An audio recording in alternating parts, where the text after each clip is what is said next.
But when you are going for the survey, you can always you have to keep it in mind. There are signs will be there, okay? Because they are mostly nocturnal, so they will be active during night time, right? So they will not be seen in the daytime unless otherwise the population is very high. So otherwise you have to always rely on some indirect signs like droppings will be there, their track marks will be there, sometimes burrows will be there outside the buildings, okay? And then again urine stain and specific water will also be there. So these are some of the indirect signs you have to observe when you are going by inside the buildings or processing area food industry. So that is very important. Unless the hygiene is not maintained, it's very difficult. Okay, so because it will attract the not only rodent but other pests also, flies and all other pests also. Then I also introduced in the market. Defense line that the base just need defense line that the base just need to keep always whenever you are using the poison bait. So you keep always whenever you are using the poison bait. So you have to use the bait system because there is a non-target animals attack will be there.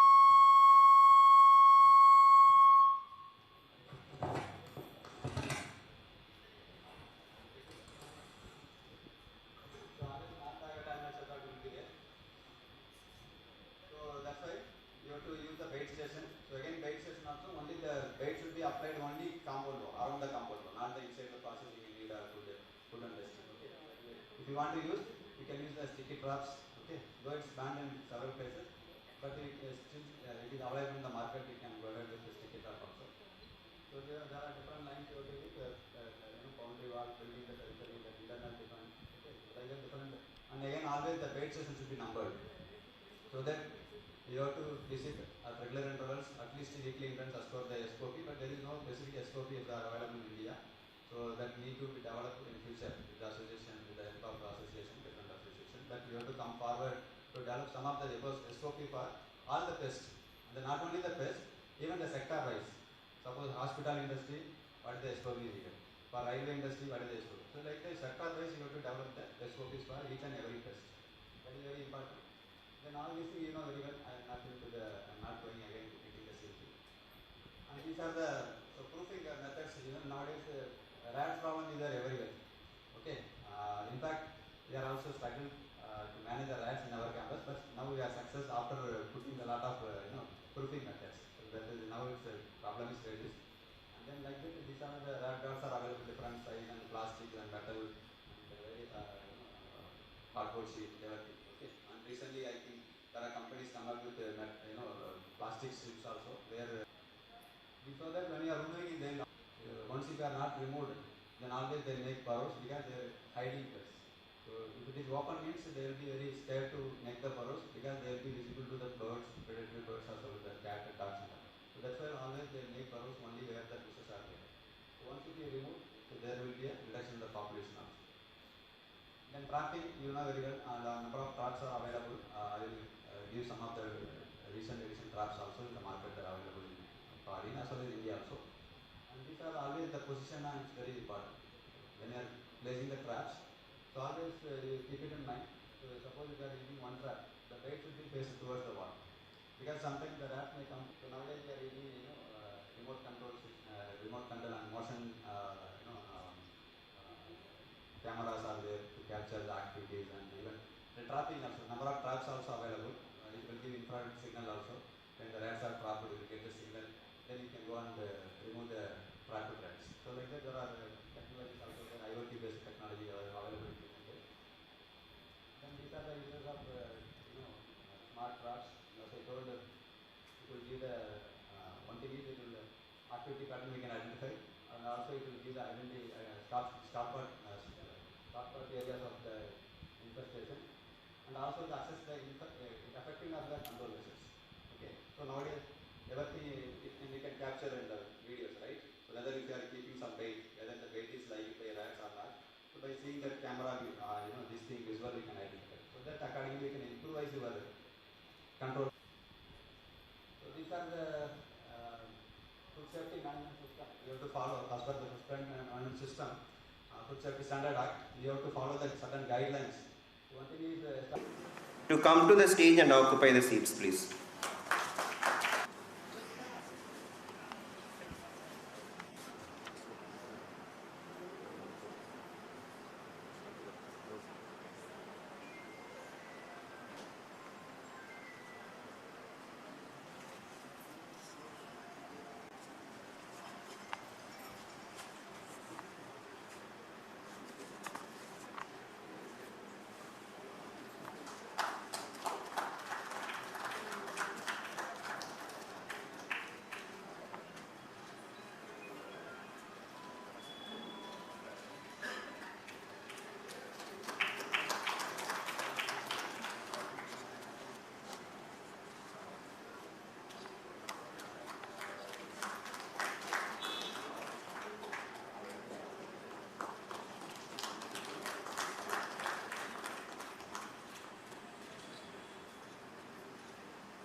dignitaries. Now I invite Mr. David Shalom. Good morning all. Pleasure to. I also welcome those who are watching online on YouTube, many of whom have travelled from across the country. At the very outset, I extend for his constant encouragement to the pest management industry, his leadership along with the expertise of scientists, faculty and engineers of NIPHM has made this workshop possible. I also thank our expert speakers who have kindly accepted our invitation. Thank you.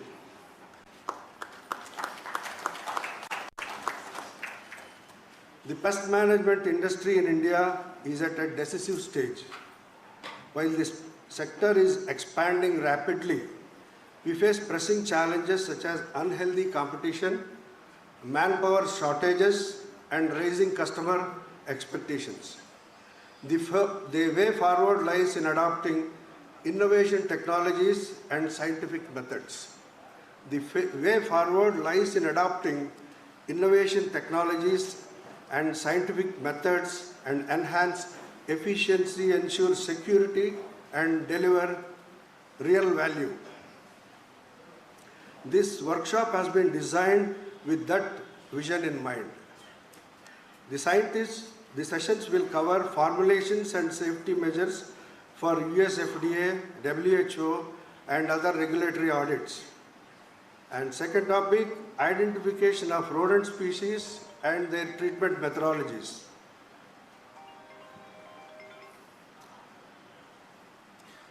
And the next one and interesting, next generation technologies, including live drone demonstrations, advanced equipment applications, strategies to minimize pesticide output, wastage and spills, as well as we have displayed of products by our exhibitors partners.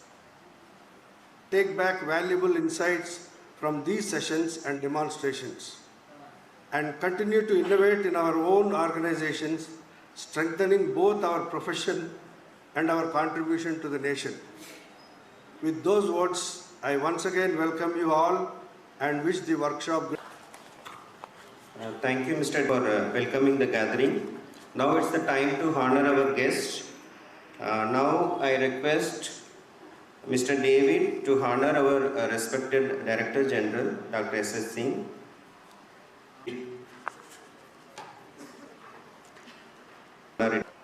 Ex-President Mr. Trivedi, speakers, and greetings on behalf of our Director General and the next generation approaches in urban pest management. The medical tourism or spiritual tourism, any kind of thing. So whatever the case, transport, very rapid and so many changes are coming up. Why not infrastructures? So many. We are also moving fast towards to achieve that superpower also. So this is one hand.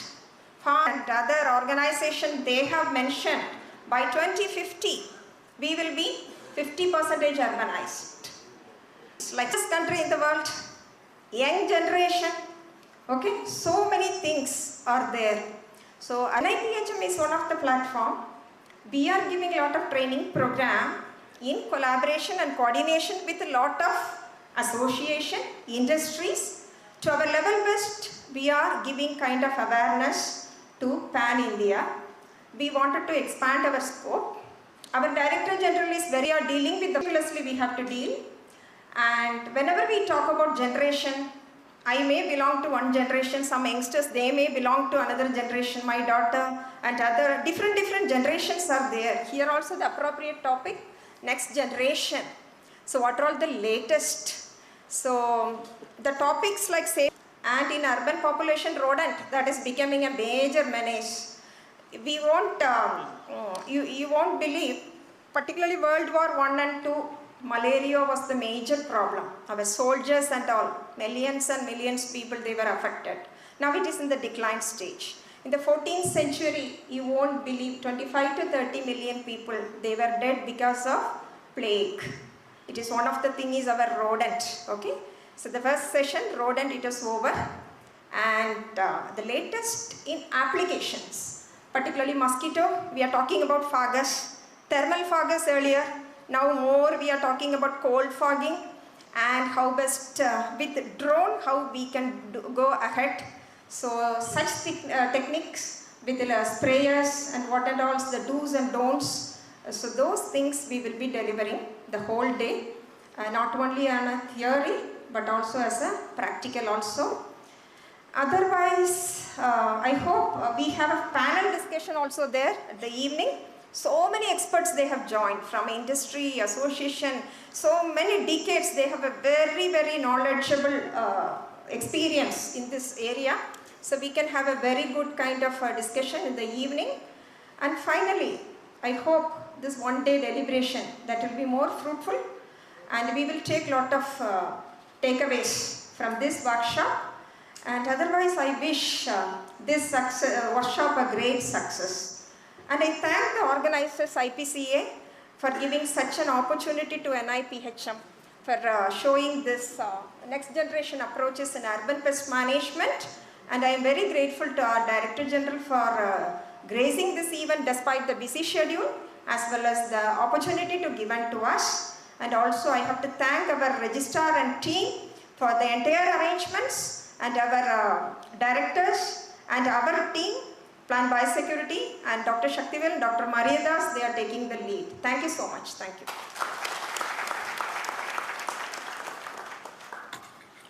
Thank you very much, ma'am, for addressing the gathering. On this auspicious occasion, now I invite and request our respected Director General, Dr. Sagar Hanuman Singh, to give the inaugural address, please.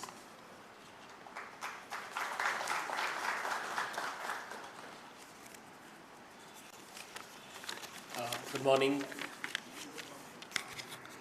Dr. David Shalom, Sri Mallareddy Garu, Sri Trivedi ji, Dr. Alice Sujita, my colleagues from NIPHM, all the participants of this workshop, this one-day workshop being organized by the IPCA. I welcome you to NIPHM, and I hope and wish that you will be participating in this workshop in a very proactive manner and make it more successful and purposeful.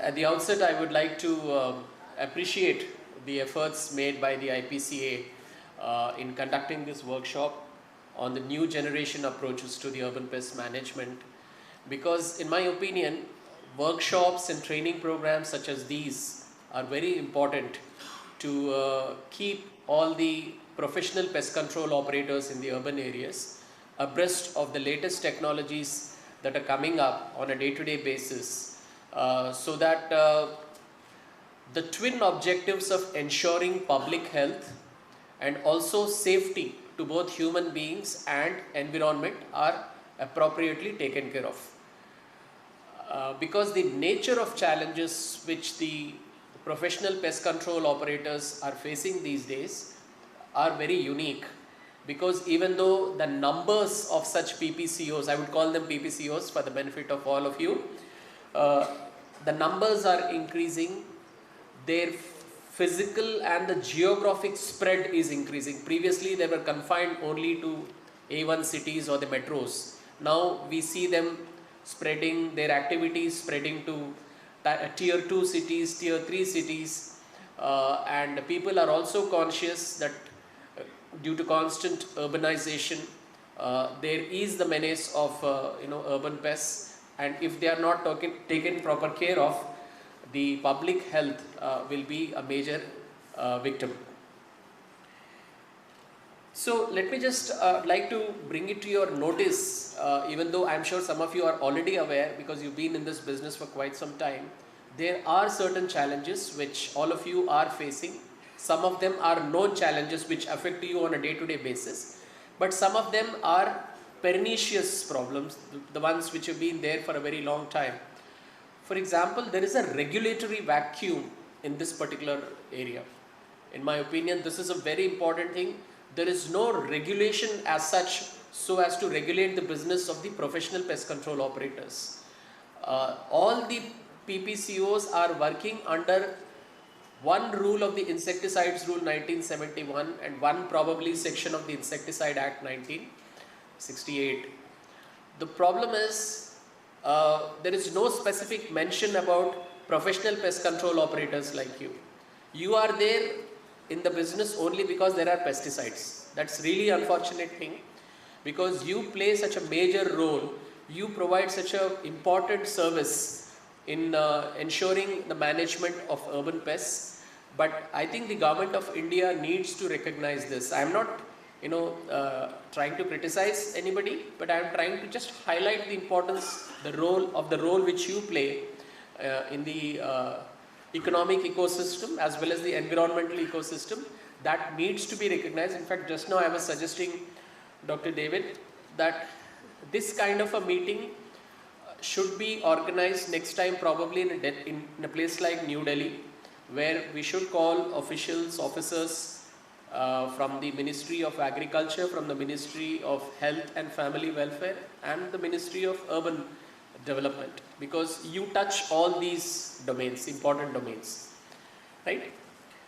And the second, should I say, a dubious kind of a situation is you are dealing with public health issues, whereas your licenses are being given by the Ministry of Agriculture. Now, this is once again some kind of a dichotomy which the government of India needs to recognize, right? I think if at all you want to operate in your respective workplaces, you need to have a license, and that license is being given by the agriculture departments of the state governments, right? So this also needs to be reconciled.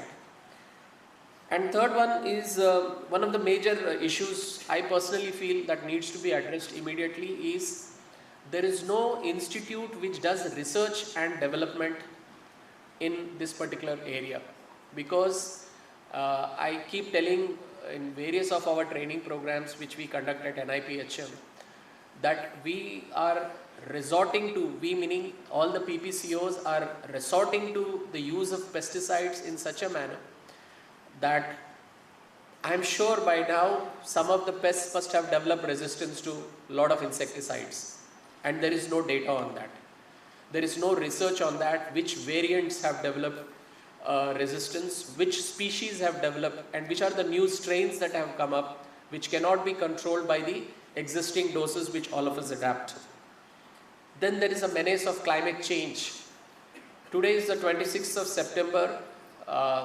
As far as I remember my knowledge in meteorology and geography, the monsoon in India would have been withdrawn by now. But in spite of that, we see monsoon showers, we see even the post-monsoon showers would be tapering off. But today, the forecast is for the next 3-4 days, at least 8 states of India and 18 districts of Telangana will be under the onslaught of the rains. Not monsoon rains, but depression. So all these things are immensely contributing to the spread of all the urban pests, whether it is mosquitoes, whether it is rats, whether it is termites. So there is no agency to study this. Climate change, if it is affecting agriculture, it is also affecting the urban pest. There are no studies on this.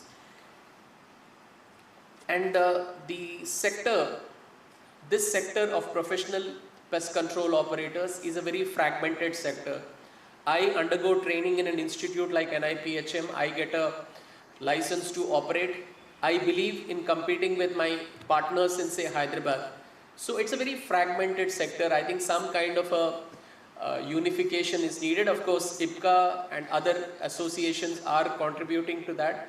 But I think we need to have a fresh look at it, because when you have fragmentation, let me just give you an equal of that.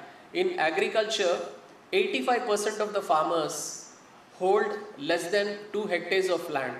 So if your scale of operation is small, to induct new technology will be very difficult. A farmer with 1 acre of land cannot purchase a tractor. He cannot purchase a good quality pesticide, or he cannot purchase a sprayer which is more efficient. Just to give you a few examples. Similarly, small scale operators cannot adopt technology willingly, even though they want to, but because their scale of operations is small, you cannot adopt. So fragmentation of the sector itself contributes to your disadvantage.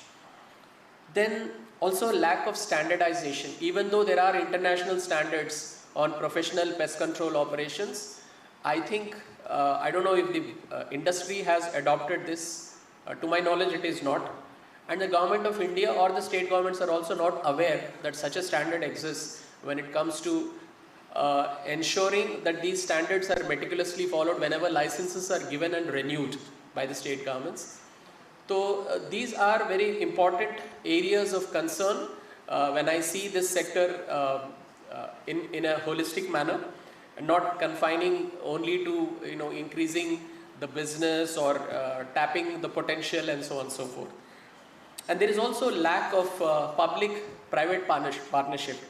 The only thing that I see is in collaborations like NIPHM and IPCA, collaboration with NIPHM with other associations dealing with professional pest control.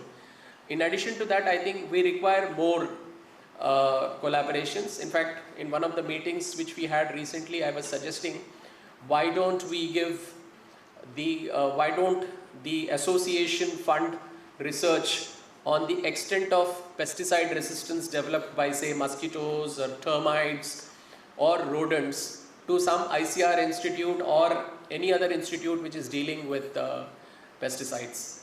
So if you have those kind of associations, I think we will be able to do some general good to this profession of professional pest control operations. And I don't see any collaboration between professional pest control operators when there is a natural calamity. It is only the municipal authorities who are coming forward. For example, if there is a flood somewhere, right? Municipal authorities come, it is their responsibility to clear the drains, ensure that the drainage is done. But after that, there is spread of lot of malarial diseases, dengue and Japanese encephalitis in certain endemic areas. Are we directly involved? That is, municipal authorities are not taking the professional pest control operators into their fold to help their effort, right? So these are some of the areas, and I think probably my last point would be training infrastructure. To be very honest with you, the government of India has identified only 3 training institutions to impart training in urban pest management. NIPHM is one of them. The other 2 ones, even though they exist only on paper, because the quality, I'm not sure, I've heard from you people only, and the office bearers keep telling me about this very frequently, that NIPHM is only actively involved. But NIPHM being NIPHM, it cannot always conduct. If at all we need to conduct, we have to conduct this training program at least twice in a month. 15 days program twice in a month means my office calendar or my training calendar will be conducting this course without a break, 365 days a year. So I think we need to look this thing from a different perspective altogether, so that we have professionals and we don't have any agency to see how the professional pest control operations are actually being done on the ground. Because what are the kind of pesticides which you people are having, whether these pesticides are registered for doing public health operations or not, for termite operations or not, whether the dosages you are adopting is correct or not. There is no enforcement agency like you have in agricultural chemicals. So these are, in my opinion, major challenges, but these challenges to some extent can be circumvented or set aside by having regular training programs, regular sessions of workshops like this one, so that the professional pest control operators can be made aware about the challenges which you are facing, the challenges which you have to face on a day-to-day basis through these kind of training programs. I appreciate the IPCA for conducting this. And one more final point I would like to tell you is bringing the industry also into our fold. Like, you know, there are, I think, some people have set up their shops here just to make you aware that what are the chemicals that are available, and these chemicals are exclusively to be used in public health. There may be some of them are agricultural chemicals. The same agricultural chemical can also be used at a different concentration, at a different strength, at a different active ingredient concentration. So this will give you an idea as to what are the chemicals which are adopted, because you go into the market, some agricultural chemical, some pesticide shop wala will give you कि भाई आप ये भी use करो, ये भी use करो, but ये use नहीं करना चाहिए आपको, क्योंकि this chemical is not registered for public health purpose, right? So I think that is also a very good idea to have the stalls of some of the pesticide companies. तो आपको जो नए नए टेक्नोलॉजीज या नए नए chemicals, नए नए मॉलिक्यूल्स जो मार्केट में आ रहे हैं, उसके बारे में भी आपको जानकारी मिलेगी. तो I once again congratulate the IPCA and particularly and staff of my office, Dr. Alice, Dr. Shaktivel, Dr. Maryadas. इनके मेहनत से ये कार्यक्रम हो पा रहा है. ये जुगलबंदी के वजह से IPCA और NIPHM के जुगलबंदी के कारण ये प्रोग्राम हम लोग ऑर्गेनाइज कर पा रहे हैं. और मैं ये उम्मीद करता हूँ, मैं ये आशा रखता हूँ कि अगला जो 5-6 घंटे होंगे, जिसमें बहुत सारे सेशंस होंगे, आप लोग इसको सिंसियरली अटेंड करेंगे और आपके मन में जो भी शक और शंकाएं हैं उसको आप स्पीकर्स के साथ में डिस्कस करके उसको क्लियर करेंगे. धन्यवाद.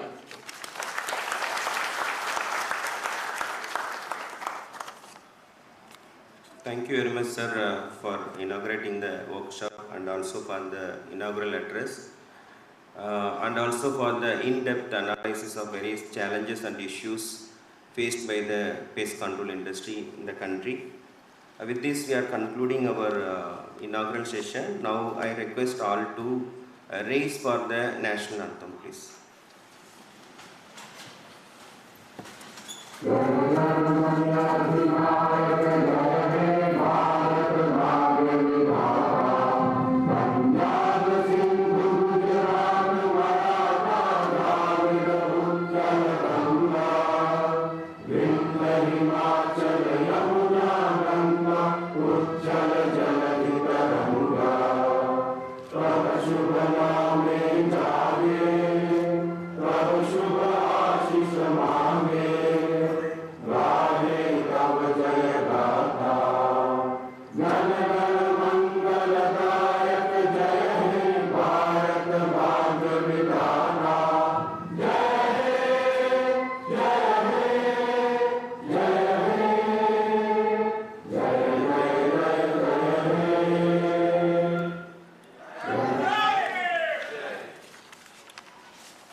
The following events are, now we will have a group photo in front of next building, the Pesticide Management Laboratory building, followed by our respected Director General will inaugurate the exhibition halls at the sport complex.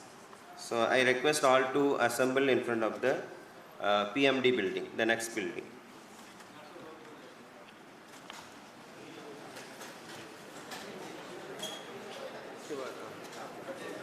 Yeah, after the inauguration of exhibition hall, there will be a tea break for 15 minutes.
From there it is not moving.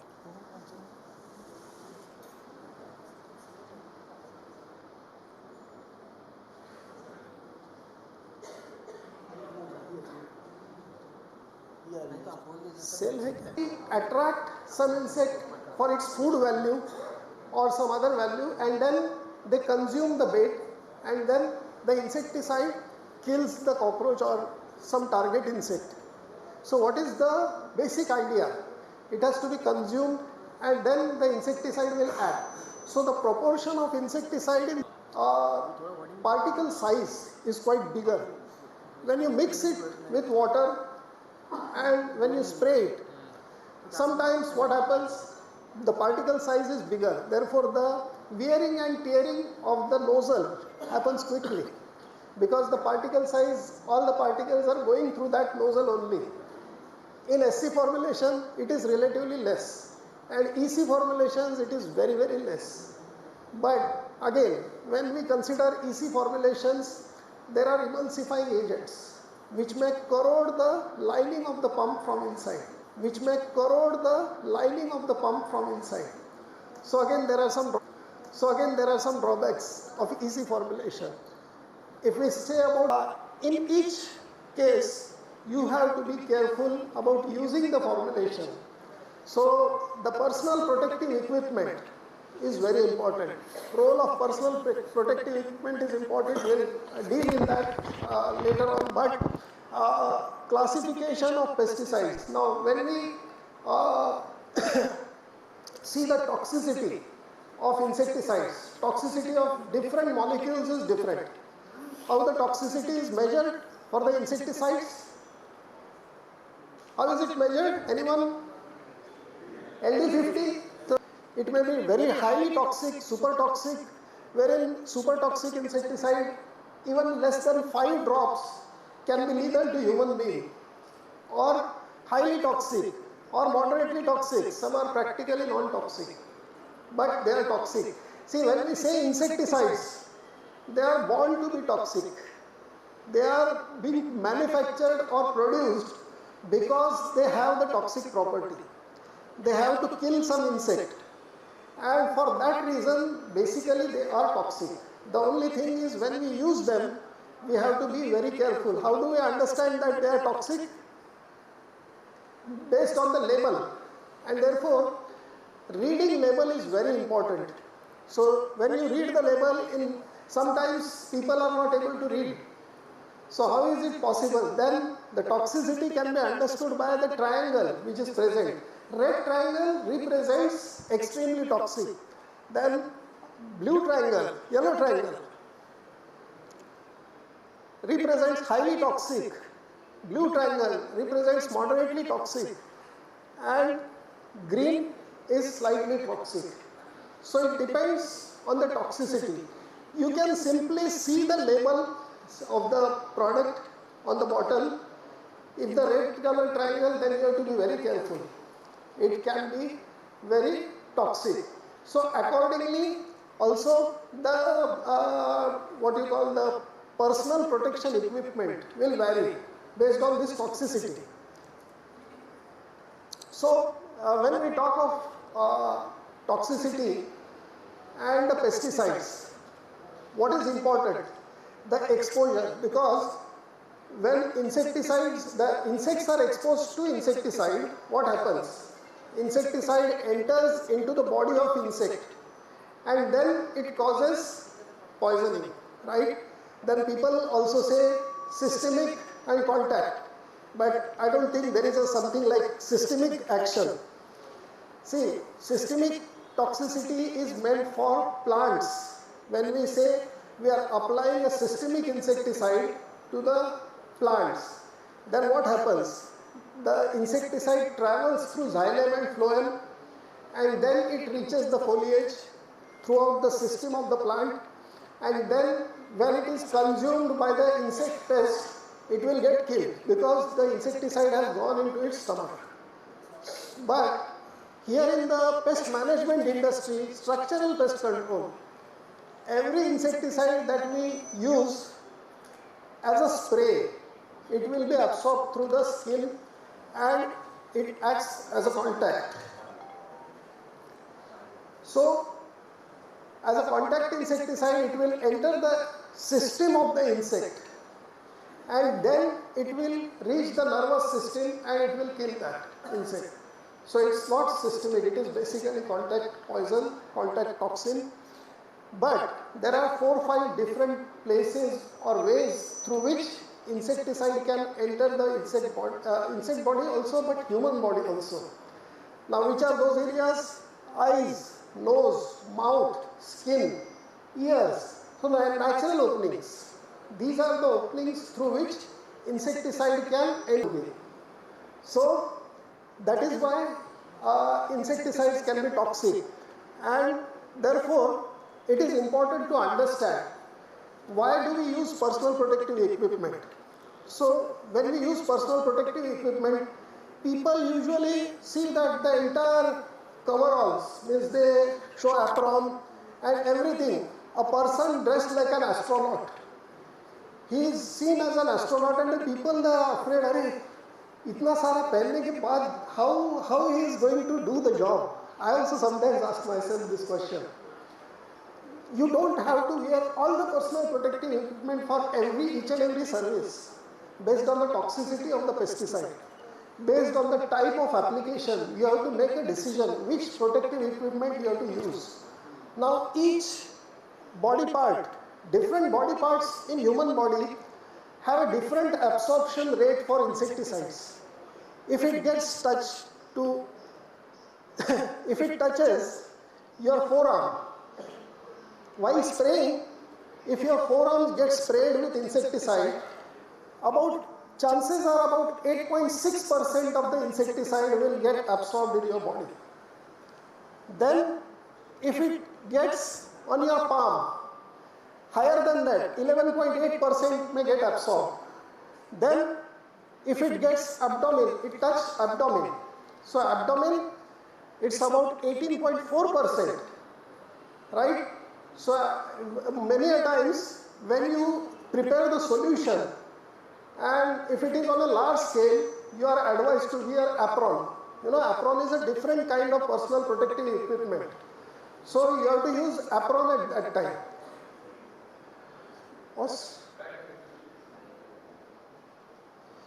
So similarly, abdomen is 18.4%. If it gets onto your scalp, it is 32%. Scalp means this. Head means excluding the hair, whatever you see is scalp, right? If it touches forehead, then it will be 36%, higher than that. If it touches ear canal, if it goes into your ear, 46%. If it gets sprayed on the genitals, 100%. So imagine your technicians, while doing the job, spraying job, they may go to the washroom and they may not wash the hands, right? So if they don't wash the hands, what will happen? Imagine 100% absorption by the genitals, and therefore you have to be very careful when you dispatch your technicians for such kind of service. You have to always advise them, while going to washroom, first wash your hands with soap, thoroughly with soap. Washing is also a science. Hand washing is a science in the food industry. They have a specific protocol for how to wash hands. I am not trying to tell you that protocol, but what I want you people to tell your technicians is wash the hands thoroughly with soap water and then go for toilet. People think that we have to wash our hands after using toilet. But in the pest management industry, you have to use hand wash before the toilet also. After the toilet, you have to use, yes. That is not excluded because you have washed the hands before. So, that is how this is important. Why wearing personal protective equipment is important. Now, selecting proper PPE. So, when you have to select a proper PPE, as I told, that you don't have to completely wear, you have to not to be in this kind of attire.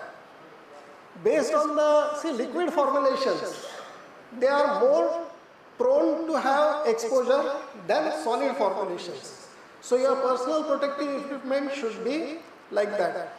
Then EC formulations are more toxic or more absorptive than SC formulations. So accordingly you have to choose the equipment. Similarly, liquid granular formulations or flowables are less risky compared to dusty formulations. Dust formulations, we are not using in India, we are not much using the dust formulations, but dust formulations, what happens when you apply dust formulations, the particles are airborne. And in dust formulations, loading of pesticide is very high. So if it is high and it is airborne, you are likely to inhale that pesticide. And most of the people, they don't use personal protective equipment while dusting the formulations. So this is how you have to be very careful about using the personal protective equipment. Now this is the attire: broad rimmed hat, face shield, goggles, face mask, long sleeve overalls, rubber gloves, boots, etc. But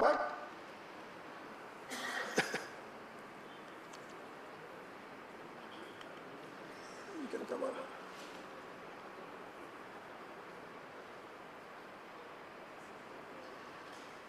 So this is gloves. Gloves you have to wear while handling pesticides. But how do we wear? It is also science. You cannot wear any gloves. You have to use nitrile gloves because they will not absorb the insecticide. Many a times while spraying also they use this thin surgical gloves, which is not a right thing to do. Nitrile gloves are resistant to insecticides, and those gloves you have to use. Do not use the gloves and made leather, cloth or natural rubber gloves or cloth lining which will absorb chemicals. So make sure your gloves do not leak. Many a times you don't get the gloves which are entirely complete, means there are some holes or some cuts. Don't ever use those kind of gloves. Also, while using gloves, when you are spraying, most of the times what people do is they simply wear the gloves. They wear half shirt. The best way is to wear full shirt, full sleeved shirt. Full sleeved shirt, and your gloves have to cover that sleeve. You can see in the picture, your gloves have to cover that. Even he is wearing coveralls. So even if coveralls are used, the gloves should cover the sleeve, not the sleeve should not cover the gloves. Because there is a likelihood, because the pesticide will get sprayed on the hand gloves, and while moving the hands like this, it will sink into your body, and your hand forearm, you know forearm how much it absorbs, so that much quantity is likely to absorb. But the single use kind of surgical gloves, when you use the bait formulations, you can use the single use gloves. For that, the risk of exposure is very less. So you can use the surgical gloves even for the application of gel, boots, then goggles. Goggles, many a times people use goggles which are open from this side, the other side. Gloves should be like this, basically in the picture. Why? Because from the sides, it is likely, your eyes are likely to get exposure. So eyes, if they get exposure, sometimes the person who is getting exposure to the eyes may completely get blind. So there is a big risk of losing the eyesight for the lifetime, and therefore the eyes should also be covered from the sides. This is how the eye, when doing that particular kind of job, not every job. So that particular, for instance, you are spraying on the walls, on the top portion. There is a likelihood that drift may come and fall into your eyes. At such moments, gloves are important, goggles are important, face shield also can be used. Why is the face shield used? Anyone?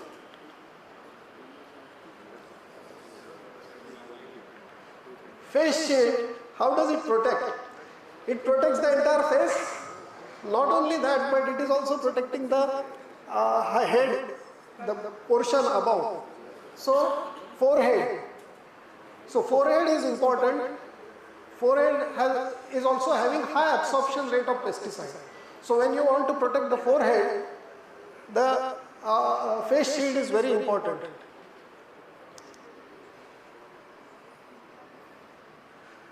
Mask, respiratory mask. Many a times, technicians, they use this kind of masks, dust masks. During COVID, we also use this surgical mask. And they use this for the pesticide application.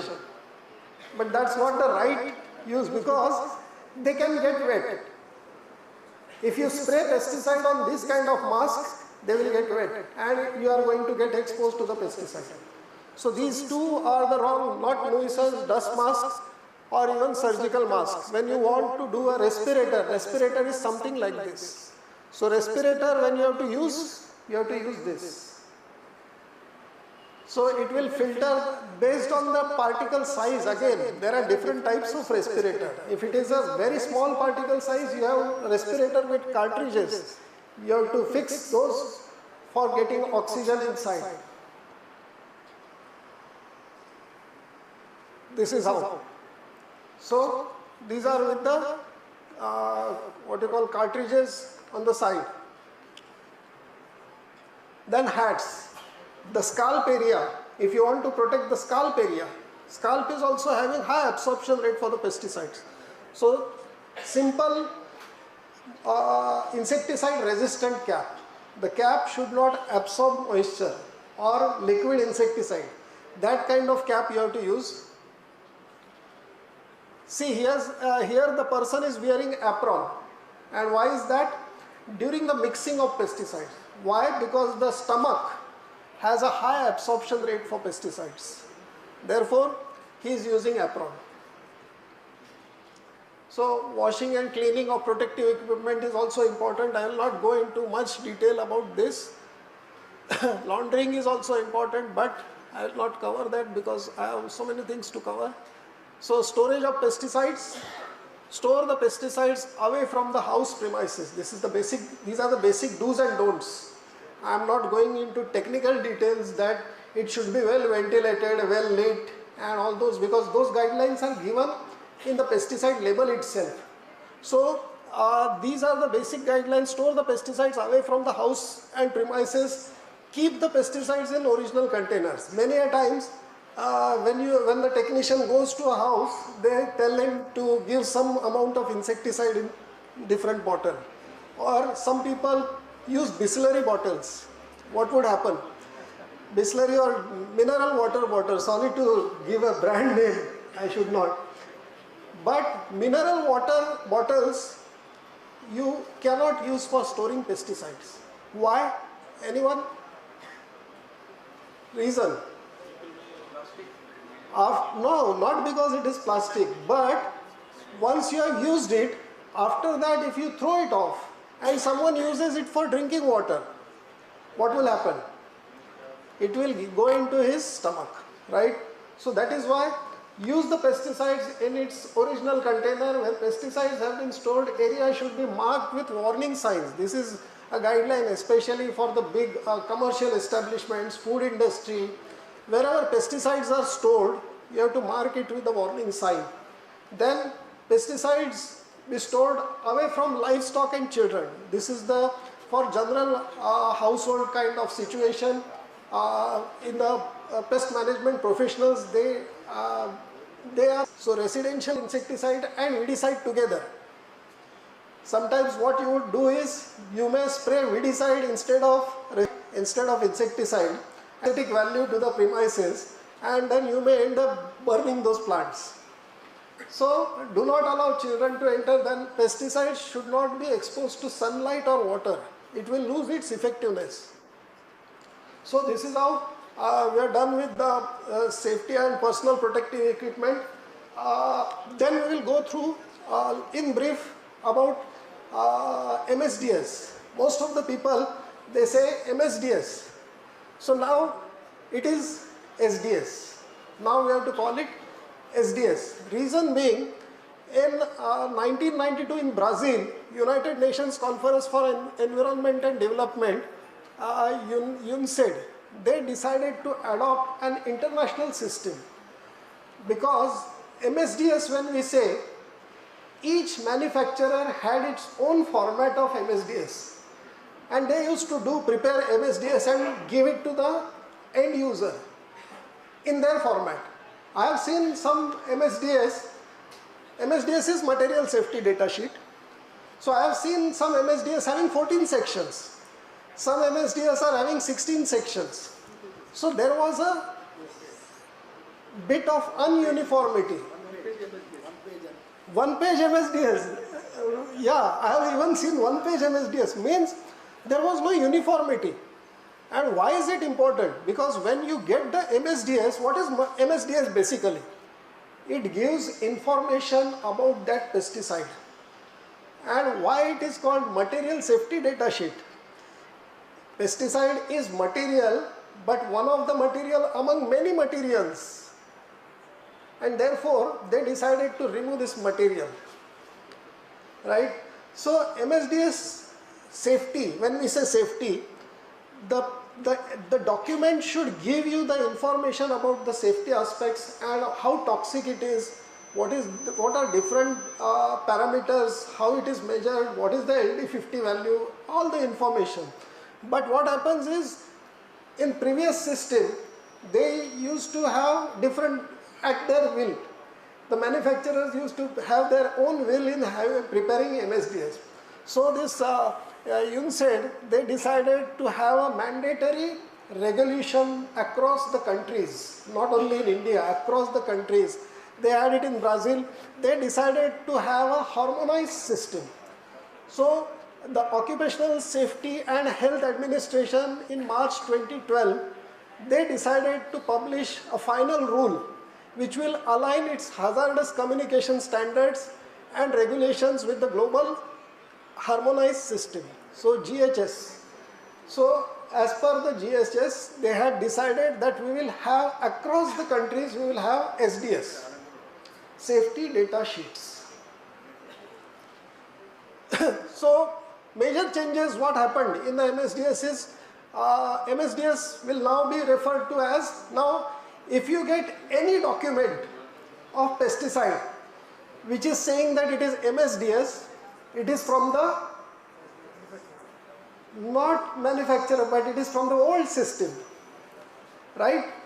The new system, as per the new system, they call it SDS. M is taken out. Then there is now a 16 sections specified. Each SDS will have 16 sections. So keep it in mind that there are 16 sections in SDS. It is a final rule that there will be 16 sections. And besides that, so MSDS into SDS format, labeling requirements and pictograms will also be there. Previously in the MSDS, some things were not very clear. So they decided to have pictograms. These are the pictograms that are added now based on the particular parameter or criteria of that pesticide, that these pictograms will be there. So section 1, this is identification of the substance. I will not take you through the very details, but these are the major things that are the features of this SDS system. The product identifier, manufacturer of that product, emergency phone number, recommended use and restrictions for the use. These all things will be there in that SDS. Then hazard identification. What kind of hazards can happen due to this pesticide, this insecticide? This pesticide is encompasses herbicide, fungicide, insecticide, rodenticide, everything when I say pesticide. But insecticide or pesticide or rodenticide, that also has to be clearly mentioned what all kind of hazards from this chemical can happen, what are the required label elements. These pictograms have to be there. Signal words, caution or precautionary statements, warning, danger, that has to be there. Hazard statement has to be there. Similarly, section 3, composition information. What is the common name of that insecticide? Then what are the proportion, what is the CAS number, chemical abstract specification. So what are the CAS numbers, concentration? See, in the global system, CAS, any insecticide, this CAS number is very important.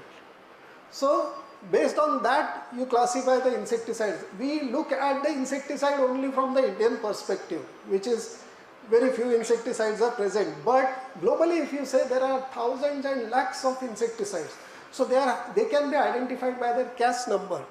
Concentration, how much concentration? Because when you know that this is 80% concentration, you have to be careful. When you know it is 2.5, when you know that it is 0.05%, you can be very clear of how to use the personal protective equipment and how cautious you have to be with that insecticide. Information of chemical ingredients. Then first aid measures also, it is specified. You will see in most of the cases, insecticides, first aid and antidote. Sometimes they mistake. First aid is something which you can give to the patient. Antidote is something which you cannot administer to the patient. You have to be very careful. Many people ask me, sir, iska antidote kya hai? Antidote is not something that you will do. Doctor will do it. Doctor is authorized to use that antidote. So first aid is something like he's got exposed to, he's having nausea or vomiting due to pesticide exposure. You have to take him out of that pesticide exposure. Maybe if some insecticide has spilled on his body, you have to get its hands washed. If eyes are affected, you have to wash the eyes with continuous running water. So these are kind of first aids that you can do or your technician can do. You should also inform your technicians that you are authorized to do that first aid. He cannot wait for some supervisor to come and then do the first aid. He has to do it himself. He should not wait for long. Then section 5, firefighting measures. When you store the pesticide, actually this is mainly for the places where insecticides are stored in a bulk, in large quantities, especially for the manufacturing units. So firefighting measures, but in small commercial accounts you store it, maybe 10 liters, 15 liters, 20 liters. That is a small amount, but still there are some pesticides which are combustible. So you have to be very careful. There are symbols, there are pictograms which will tell you that whether this particular pesticide can catch fire or not. So then section 6, accidental release measures, protective equipment, emergency procedures, proper methods for cleanup of the spillages, etc., contaminated stuff. This is in the 6th section. In 7th section, handling and storage, precautions for safe handling, precautions for safe storage. Like what I said sometime before, you have to store the pesticides in the well-lit, well-ventilated place, which should be dry, should be away from the foodstuff, should be away from the children, should be away from the livestock. So all these things are mentioned belonging to that particular molecule, which is relevant to that particular insecticide, are mentioned in the 7th section. In 8th section, precautions to control exposure, personal protection. Again in this, what is the threshold? Appropriate engineering controls, again for manufacturing side, personal protective equipment for the end user. Section 9, physical and chemical properties. For instance, the flash point, the boiling point of the particular, because if it catches fire, how likely it is to be catching fire. So all this information, flash point or boiling point, this kind of information is present in the section chemical characteristics 9 section. 10th section, stability and reactivity. When the particular product is exposed to one particular temperature, how likely it is going to remain stable? Because you have to use that product. Many a times people keep it in the shelf, but the temperature, the room is not ventilated well. So what will happen? It can create corrosive, or it may not keep the product very well in proper condition. The product may get damaged. So based on that, chemical characteristics, stability, these suggestions are made. You have to go and decide based on that how you can keep the product stable. Then toxicological information, route of exposure, related symptoms, acute effects, chronic effects, LD50. Only LD50 if we talk, there are different types of LD50. LD50 means lethal dose, but that lethal dose can be, as I told you, there can be different routes of exposure, right? If you get exposed to by engulfing, means someone drinks the pesticide, then it is called oral toxicity. Someone inhales the pesticide, it is called inhalation toxicity. Someone gets through the skin, it is called dermal toxicity. So some teratogenicity, if it gets to the genetic, your DNA, it is called, then it is carcinogenicity, means if it can cause cancer. So all these things, that information is, and for LD50 be clear, the insecticide, the human beings are not exposed to this insecticide. In the lab conditions, rats are exposed. So rodents are exposed, rats especially, sometimes non-target organisms, Daphnia, some other non-target organisms are also tested for this toxicity, and LD50 is determined after that. Again, LD50, for determining LD50, not every rat is same. Every rat in your place may not be maybe less susceptible in rat in my place. So the LD50 would finally vary, but whatever they have tested, they will put those values. It is not very constant and it is not very fixed and firm kind of LD50 value. So you have to remember that. You have to get the approximate idea. So now we have reached till 11th section. From 12 to 16th section, OSHA does not regulate, right? So occupational standards and hazards, occupational safety and hazards administration, they do not regulate from 12 to 16 the sections which are dealing with different aspects. So here the section 12, ecological information, ecotoxicology, means when we use a pesticide, how badly it will affect the environment, ecology, the fishes, the Daphnia, the parasites, maybe even honeybees, how badly it may affect. So that testing has to be done based on the ecotoxicology and mobility. If in the soil it will travel to the natural water body, leaching. If in the soil, if it is sprayed, will it affect the earthworms or some natural organisms? That is determined. So all these studies are conducted. Only then a pesticide is launched or registered in the to come into the market. So these are all studies, bioaccumulation. Then waste disposal considerations are also taken into account. How we have to dispose of the waste, that is taken in that pesticide empty containers. Transportation information, how to transport this pesticide, that is included.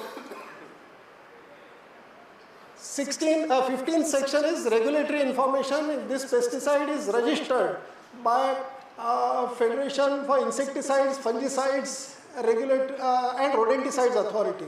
So this information would be included. For example, this particular chemical is registered by Environmental Protection Agency or whatever. The regulatory related information is given in this section. And the last section, department issuing SDS. Means it is again manufacturer who is issuing this SDS and other information, training necessary, reissue date if it is reissued. Because see, when SDS or MSDS, people usually, there are some auditors, they ask that this particular MSDS is not of latest date. Every company has got a different policy, when they will revise the new version of MSDS or SDS. What will happen? You have gone through all the sections. Are there some information which is going to change? The name of chemical, would it change? The LD50, would it change with time? No. But people ask, I don't know, auditors, they ask that this is not the latest version of SDS. Latest version would be valid, and the manufacturers do the latest version when some information in the entire document gets changed. If some information, flashpoint, would it change? No. So if some information changes, scientific information, if some changes, then they will revise the SDS and put a new version and put a date. But if it is not changing, even then the manufacturers change, revise it, just for having a fresh document. And that policy of each and every manufacturer may vary. Some manufacturer may revise the version every year, some may biannually, and some may, like NVU, they do after 3 years. So it changes. But ideally this doesn't remain, this doesn't change. Pictograms. This is a pictogram, these are new pictograms. Now remember, before the MSDS, they were not there. This is something related to health hazard. If this picture is there, it indicates health hazard, means there may be some carcinogen, respiratory sensitizer, reproductive toxicity may be there in this pesticide, mutagenicity, teratogenicity. This kind of information you can easily gauge by this symbol. Flame. If this pictogram is present on the label, it is for the flame. Exclamation mark. You may think, what does it mean? It is like a question mark. But if this mark is present, it would mean that the product may be skin or eye irritant, it may be skin sensitizer, it may have acute toxicity, it may have narcotic effect or respiratory tract irritant. Cautious about these particular things. Next. This particular symbol indicates that there is a gas in the product which is under pressure. So if you subject it to heat, it may explode, right? If you may subject it to very cold temperature, it may cause some problem, shrinking or damage to the cylinder. So this is all indicated by this symbol. Next, flames over circle. This means oxidizer. Then, or skull and crossbones. Main time have the effects immediately. So it will indicate acute toxicity, skull and crossbones.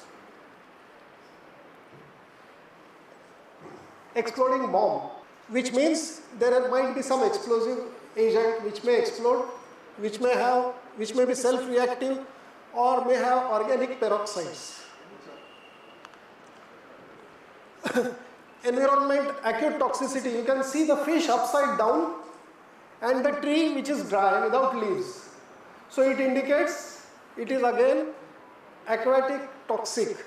Aquatic toxicity means toxicity in the water. If you spray such insecticide in water, it will have some acute aquatic toxicity.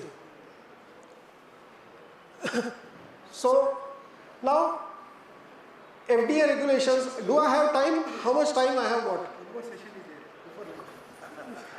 So David sir, how much time I have? Tell me 10 minutes, 15 minutes. Can I take 10 minutes? So FDA guidelines. Most of the people, they say that FDA guidelines. What are the FDA guidelines for doing pest management service in the pharma industry?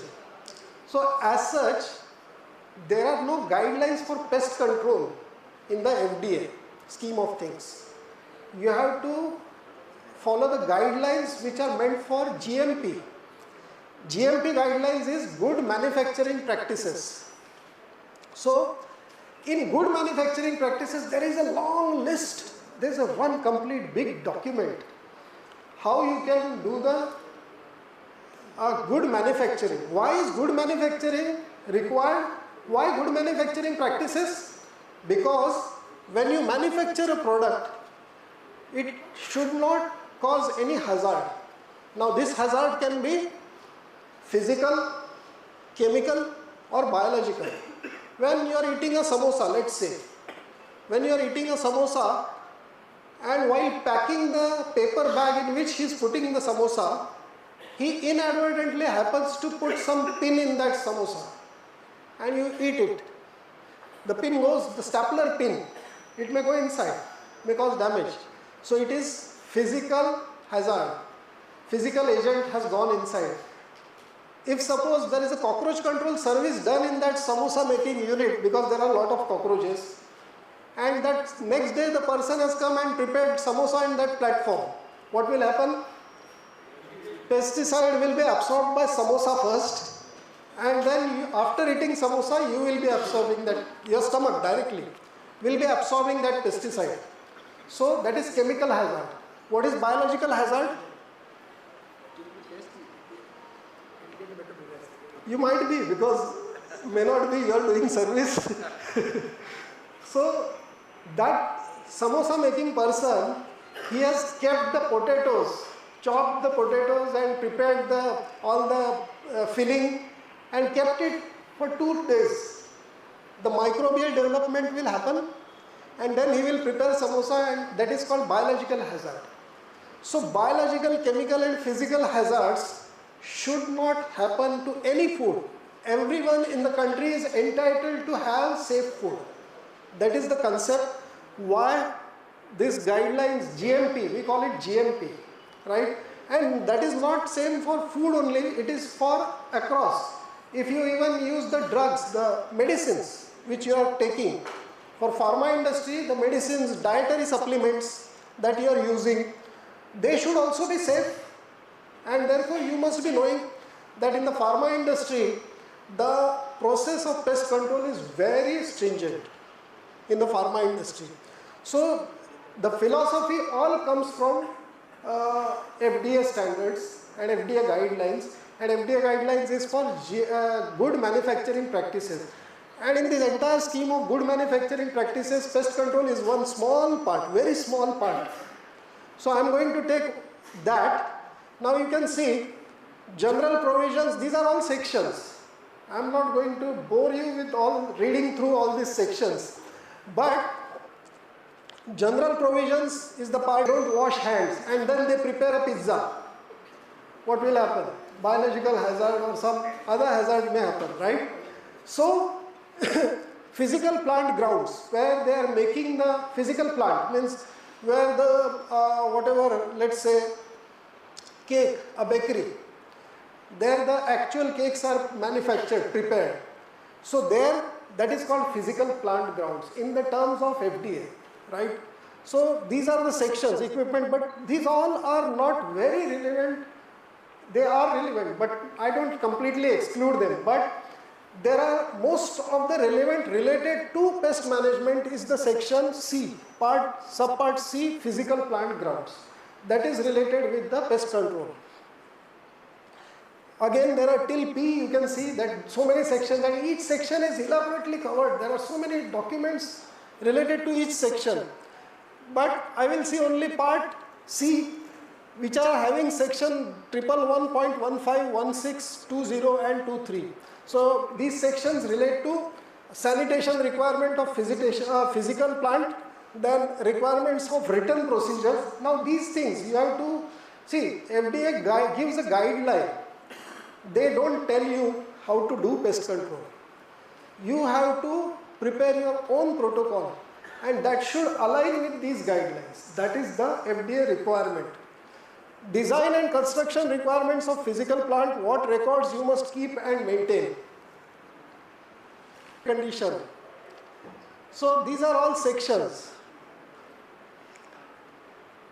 You can see wherever it is relevant with pest management, I have marked in red.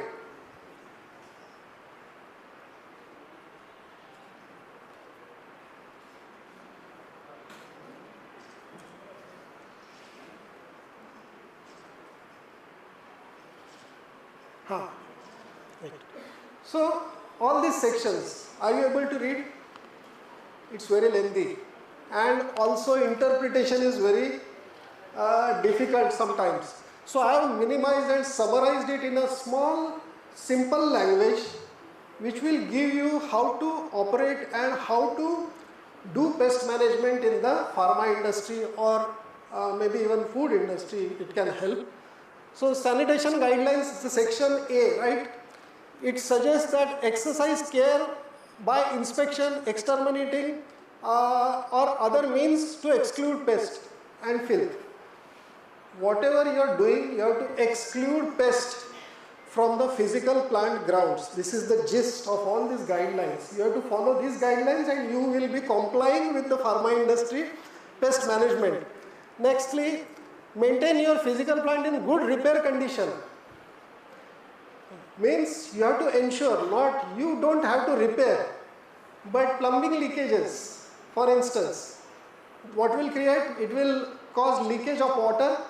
Water will give rise to maybe fungus or maybe saucids, maybe mosquitoes or that kind of insect pest. So these mean root cause. They are hitting at the root cause. You must not hold toxic material in physical plant. But they don't say that you should not. They say whenever it is necessary you can. Right? So unless those material are necessary, then you must identify, hold pesticide chemical. You should be able to identify whatever you are storing there. You should be able to identify. And when you store it in a mineral water bottle, you will never be able to identify it is propoxur or deltamethrin or EC or SC formulation. And that is why they are putting up these guidelines. So plumbing, sanitation guidelines again following the same. Ensure plumbing leaks are not happening. Ensure that you minimize waste. Then garbage handling is done properly so that pest incidence is not happening. So these are the guidelines. Design and construction of the plant. There you can say that should be suitable size, construction and design to facilitate cleaning and sanitization, also pest control operations. Then exercise precaution, reduce potential for contamination of dietary supplements by pest. The product which is being manufactured there, it should not get contaminated due to pest. How pest will contaminate? Through microorganisms, physically, through broken parts of legs or molted skin, it can contaminate. So, position of the lights, many a times, most of the times, I have seen that in any industry, manufacturing plants, the lights are installed right on the building in which manufacturing is done. On the contrary, this is a wrong design basically. Lights have to be installed. The light attracts insects, night flying insects at night, and due to these insects, for eating those insects, lizards come, right, geckos. So ultimately there starts a new cycle of contaminating the food product, and that is not expected. So do whatever, you have to avoid this problem. Vessels should not be placed in areas where it is regularly or where you can regularly check the infestation or harborages. Then the second guideline is about general guidelines, written procedures. So all the written procedures should be followed, and you should have your own pest management plan. Most of the times people ask, sir, pharma industry के लिए कोई SOP है क्या?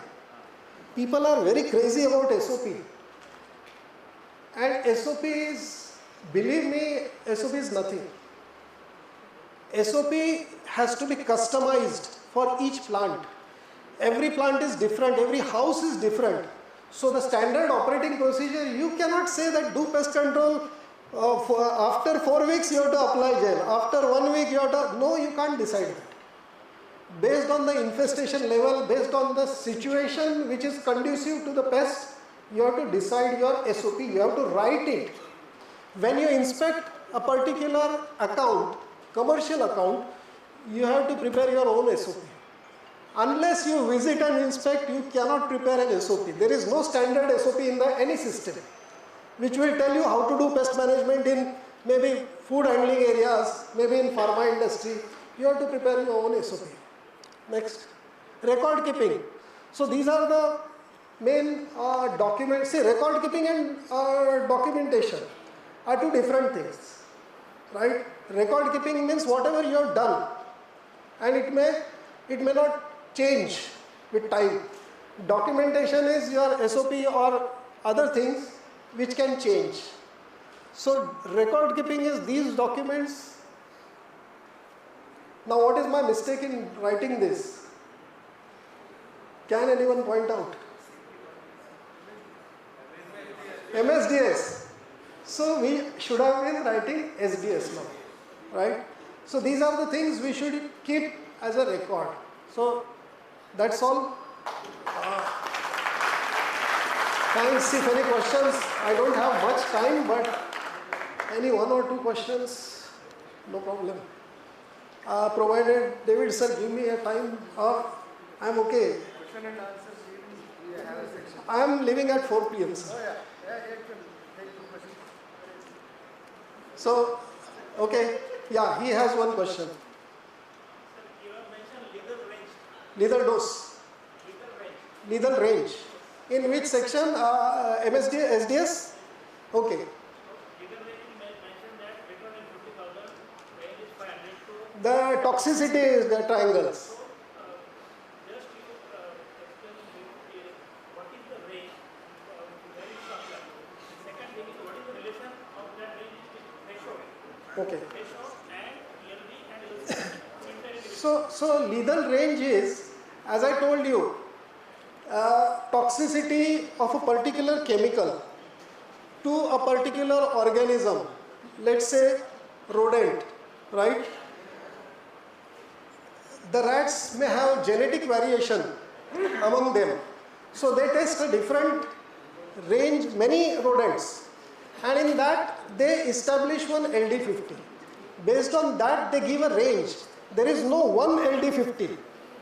It cannot be, ideally. And that is why they give a range. From this to this, it may be highly toxic. Means if it goes through oral route, it will be very toxic. See, salt. Salt is very salt is also toxic. What is the LD50? You know? 500 grams. 500 grams. No. 3 grams per kg body weight. So if you are 70 kg, multiply it with 3 per kg body weight. So that much salt if you consume, it will be lethal. So even the medicines, tablets, those tablets have lethal dose. If you exceed the lethal dose, the sleeping pills, diazepam, if you consume it more, gone. So lethal dose is in the range. It cannot be only one value. And the one who gets exposed, he also has variation. I may be more susceptible. You may be more resistant to one particular drug. Maybe you have 70 kg body weight and you eat 210 grams of salt and nothing happens to you. But for me it may happen. So that is why there is a range.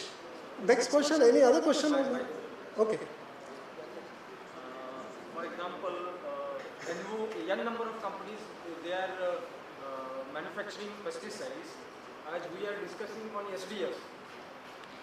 What is the difference? They should now, as a rule, right, they should have SDS with 16 sector Manufacturer of pesticide or insecticide. of pesticides, they have to develop and they have published their own SDS, or it is same for what? Based on the studies. Based on studies. When the product is registered, you're sure that the bioefficacy studies, the packaging studies, the chemistry studies, the legal studies, they have to do and submit the dossier.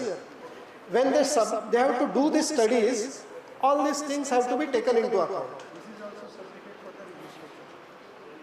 This is, yes, they have to submit the information, all these reports to the registration authorities, that is CII. So, you'll get it. They may not name it, but it is all following those sections. Effective from which day, any year, in month? From maybe now itself, because shortly, because the manufacturing is taken up, it will have to do, means all the studies they have to correlate and then put it in the SDS. Is the duration part debatable? Same continues? Yes. Debatable means I didn't understand. SDS validity, auditors will ask revision. Yes, SDS is the latest, MSDS is the old version. How much time the paper is valued? Validity, that's what. Whenever there is a scientific change in the scientific information, you will not know. Manufacturer will know. Manufacturer has to inform the service provider so that we can answer that. When there is a change, he will automatically revise. The manufacturing plant will automatically revise that information. That will be communicated to the service provider. Whenever you get the SDS, it will be with the latest information. Okay. So we don't have to communicate. It's not a marketing this thing. We are answerable to the auditors. You are answerable, but whichever latest information is available in the scientific domain is present in the SDS. Okay, thank you very much. Anybody having doubt, Dr. Ashish Jogras will be available in the lines and we can discuss anything. It's mine. So now I ask Dr. Ashish Jogras for his excellent deliberation on understanding formulation, SDS and etc.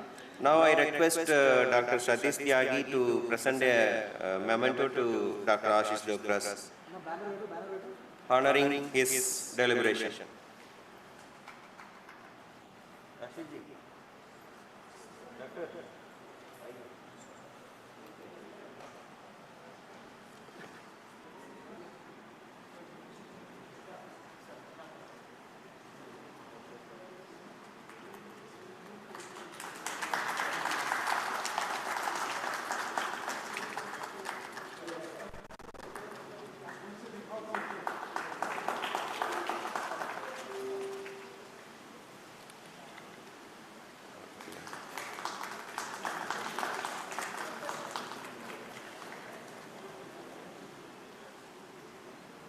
Thank you. So LD50 is given for acute dermal and acute oral when you feed and take the toxicity. LC50 is for inhalation toxicity. So when it is inside it is being inhaled and how much it is inhaled and how much toxicity. 45 minutes. So I request all of thank you.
the number of registration crossed 250 for this program.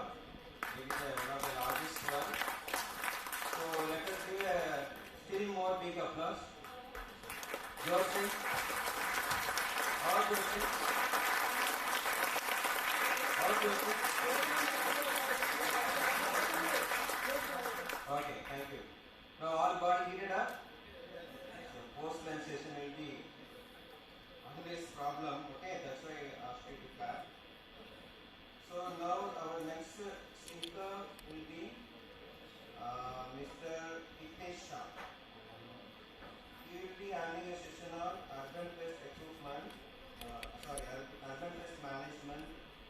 We will be dealing with different equipment like hand compression sprayer, DLV and power sprayer, thermal and cold fogging machines, their fogging machines. Before I call him to take the session, I would like to give a brief introduction about him. Mr. Hitesh Shah has completed his graduation in commerce and has done a diploma in business management from IM Mumbai, Indian Institute of Management Mumbai. So,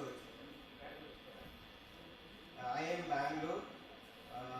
So he worked as a retail head at the Bombay Seeds, followed by technical director, and currently is the chief executive officer at Farmers India. His area of focus are business development, dealer networking, expert spraying, application trainings. So with this brief introduction, now I request Mr. Hitesh Shah to present his delivery.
You can see 4 images here. आपको 4 photo दिख रहा है यहाँ पे. पहले photo में क्या दिख रहा है? In the first photo with the elephant. Elephant तो है ही. What can you see in that first image? Okay. We go to the second one with the lion. एक lion है. एक जिससे dog को train करते. Sorry.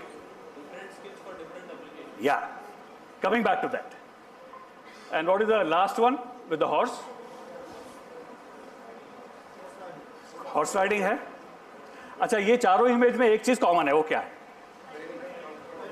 ट्रेनिंग, ओके, और control, okay, और tools, tool, instrument, equipment, okay, application. कुछ तो तीन चारों के हाथ में है जिससे वो आइदर उसको ट्रेन कर रहा है या उसको चला रहा है. ओके अच्छा हाँ एनिमल तो है ही, that's a common thing anyway. अच्छा एलिफेंट में, एलिफेंट के ऊपर महावत बैठा है, महावत के हाथ में क्या है उसको कोई बता पाएगा? What do we call that? Ankush. Okay वो उसका वेट क्या होता है? उसका वेट क्या होता है? It's quite heavy right.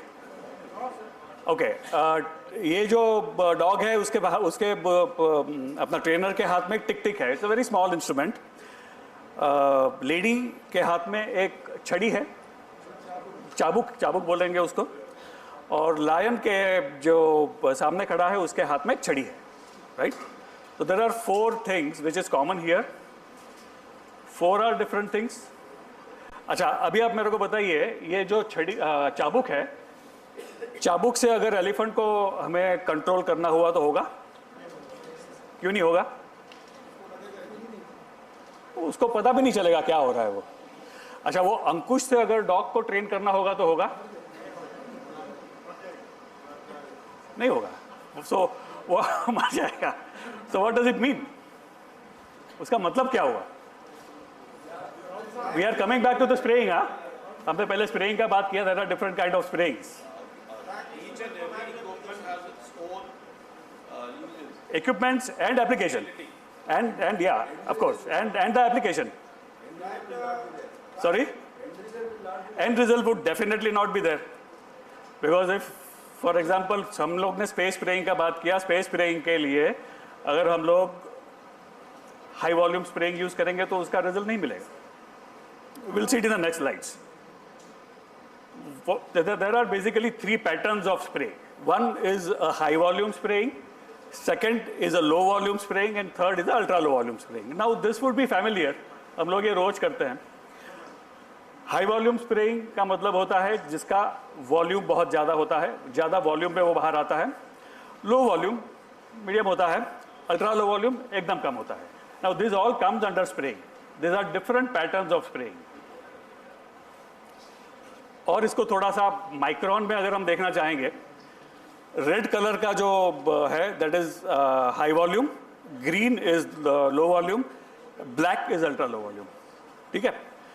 High volume का अगर हम बात करें तो which is from 100 to 300 micron. अच्छा माइक्रोन किसी ने बोला था it is a measurement.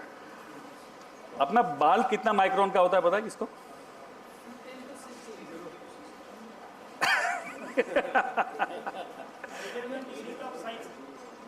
Sorry, in a simple language between 50 to 80 microns. एक बाल, a single hair, between 50 to 80 micron का एक सिंगल बाल होता है अपना. Now you just see high volume spraying में we are talking about 100 to 300 microns. Spray high volume pattern में 100 to 300 माइक्रोन का हम बात कर रहे हैं. लो वॉल्यूम में इट्स लाइक अ मिस्ट और porous aerosol spray between 25 to 100. और अल्ट्रा लो वॉल्यूम में it would be 0.1 micron to 25 microns. अच्छा हम लोग अभी हैंड कंप्रेशन स्प्रे मशीन वो किसमें आएगा? मतलब क्या मिस्ट स्प्रेइंग करते हैं. For 1 lakh square feet of area, that is मतलब वो इतना एरिया कवर होगा. 200-250 लीटर पर hectare. That is what we will need when we are using a low volume spraying. Ultra low volume spraying just 5 liters, सिर्फ 5 liter पूरा 1 hectare area के लिए. So the difference between 400 liter to 5 liter, so that's a different pattern.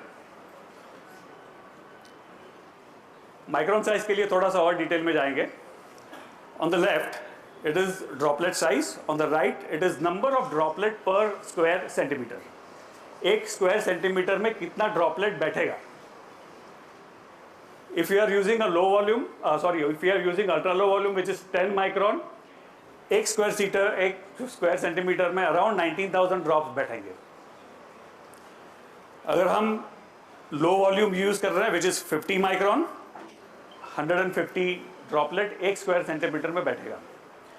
If you are using high volume जो हम आज use करते हैं, may be hand compression sprayer और may be knapsack sprayer, which is 200 micron, 1 square centimetre में around 2 to 3 droplet will get fit. So the size of droplet is bigger here. Ultra low volume में size of droplet is smaller. Low volume में size of droplet is medium. और एक step आगे जाते हैं. Now what you can see here, just for an information we have put an insect here. These are yellow strips which is used for checking or tasting the droplet size. It is called a water sensitive paper. Yellow colour का होता है, जब भी पानी का droplet इसके ऊपर जाता है तो it turns from yellow to blue. It's more easier to understand. Now on the top left is 400 micron, on the right it is 200, this is 100, that is 50. Now you can see the coverage. For the top one 400 micron जो शायद अभी हम use कर रहे हैं, उसका droplet size देखिए, और जो 50 माइक्रोन का ड्रॉपलेट साइज देखिए. अभी तो मैंने खाली 50 दिखाया है, but when it comes to 25 it would be still smaller, very small, very minute. So this is a whole difference. Now you can see 400 micron में insect एक स्क्वायर सेंटीमीटर समझ लीजिए, वो एक ड्रॉप है या तो दो ड्रॉप होगा वहाँ पे. इंसेक्ट का पूरा बॉडी पोर्शन है उसमें से कितना कवर किया है उसने, वही चीज़ जब भी आप 50 माइक्रोन में देखेंगे तो कितना कवर किया है. तो हम जो जुडिशियस केमिकल का यूज़ का जब भी बात करते हैं तो this also point is very important.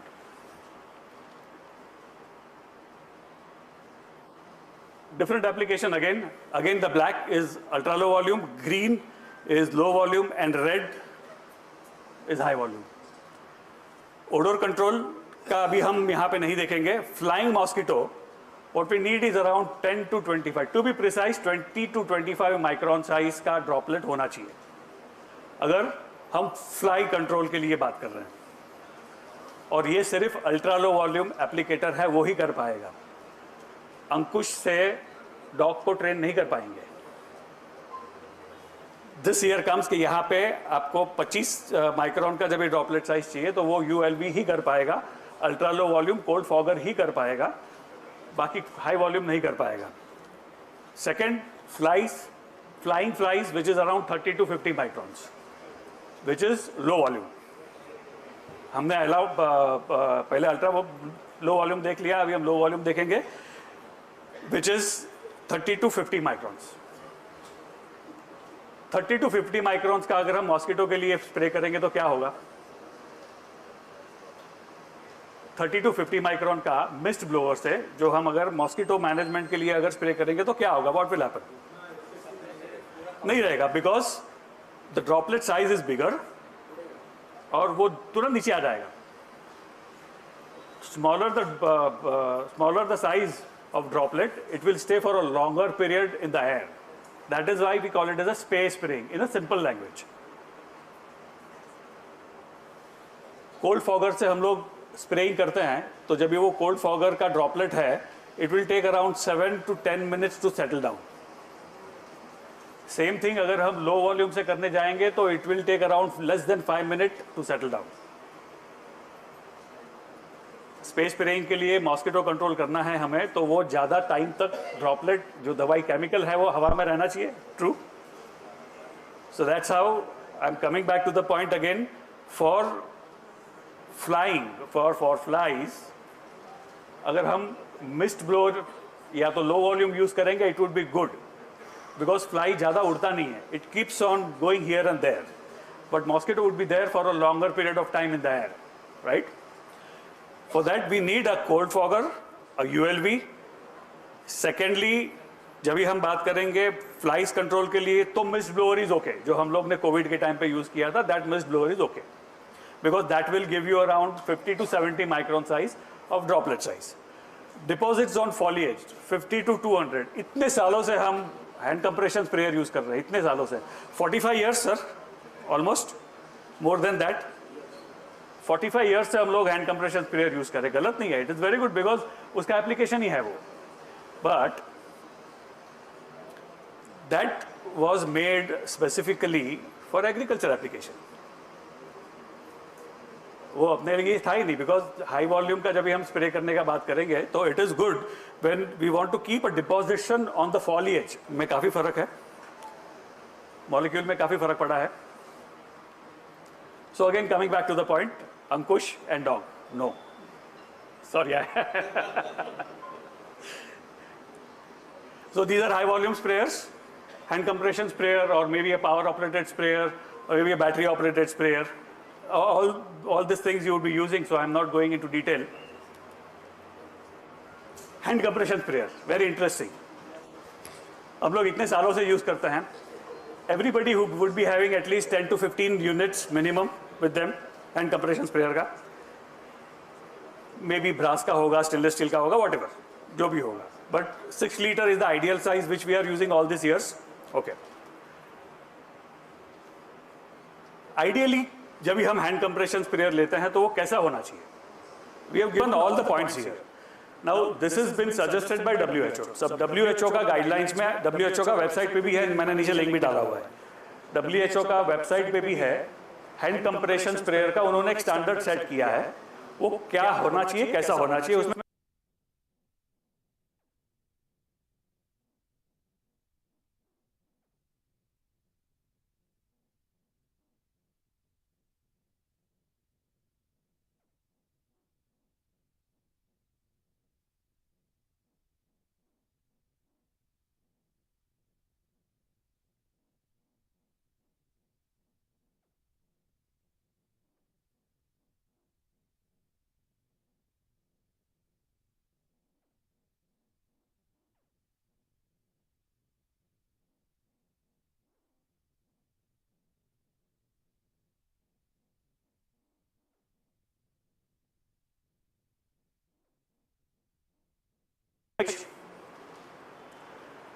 Pressure gauge क्यों होना चाहिए?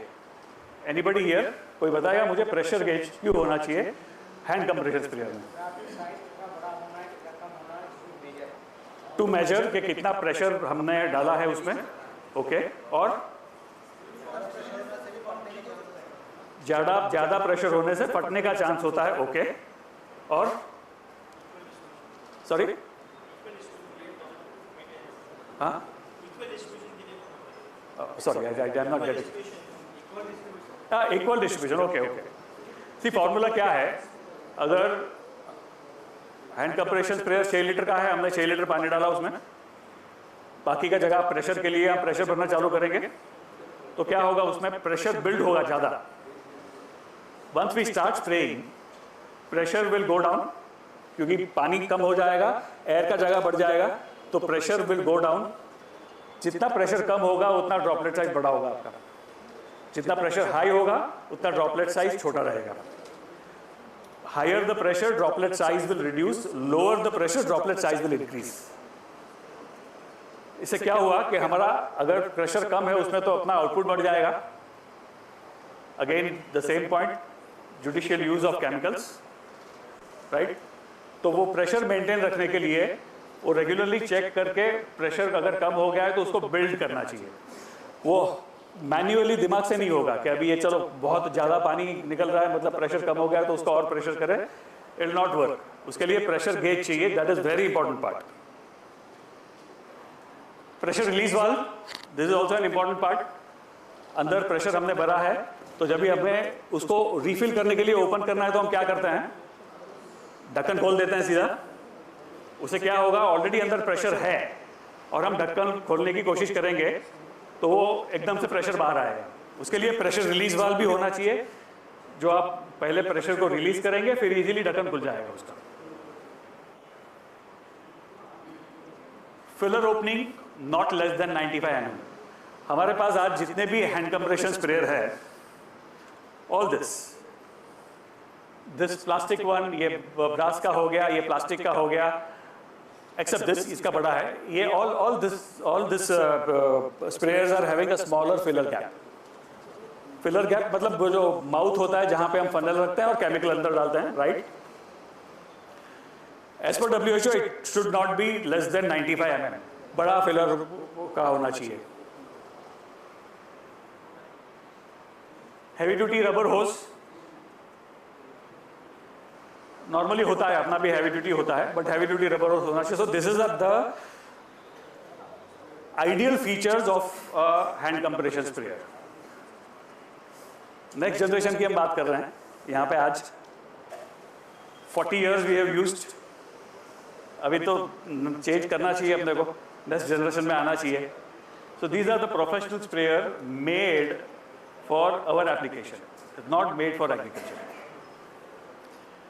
Launch holder weight should not lose more than 6.5 kg.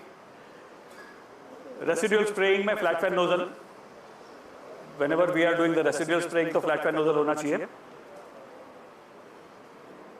Interesting. What are the images you can see here? थोड़ा blur हो गया है because the screen size is so big. Again, हम रोज करते हैं ये.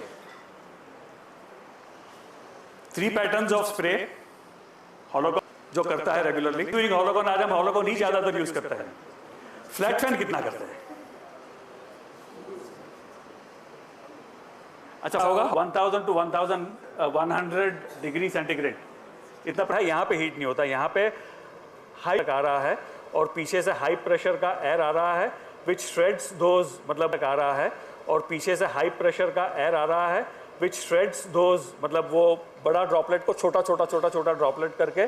This is home. Monthly usages अगर अपना 25 डेज का है, सो एक महीने में अगर हम 25 डेज मशीन को यूज़ करते हैं, this multiply by this would be 80,000 rupees.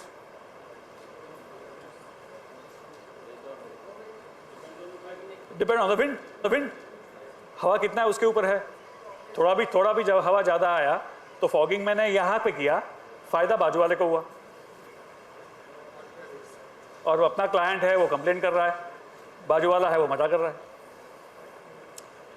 So effective wise, cold fogging, as I'm repeating it once again and again, it will take 7 to 10 minutes. Those droplet of 25 micron size will take 7 to 10 minutes to settle down. That's the time where we get the actual kill of mosquito.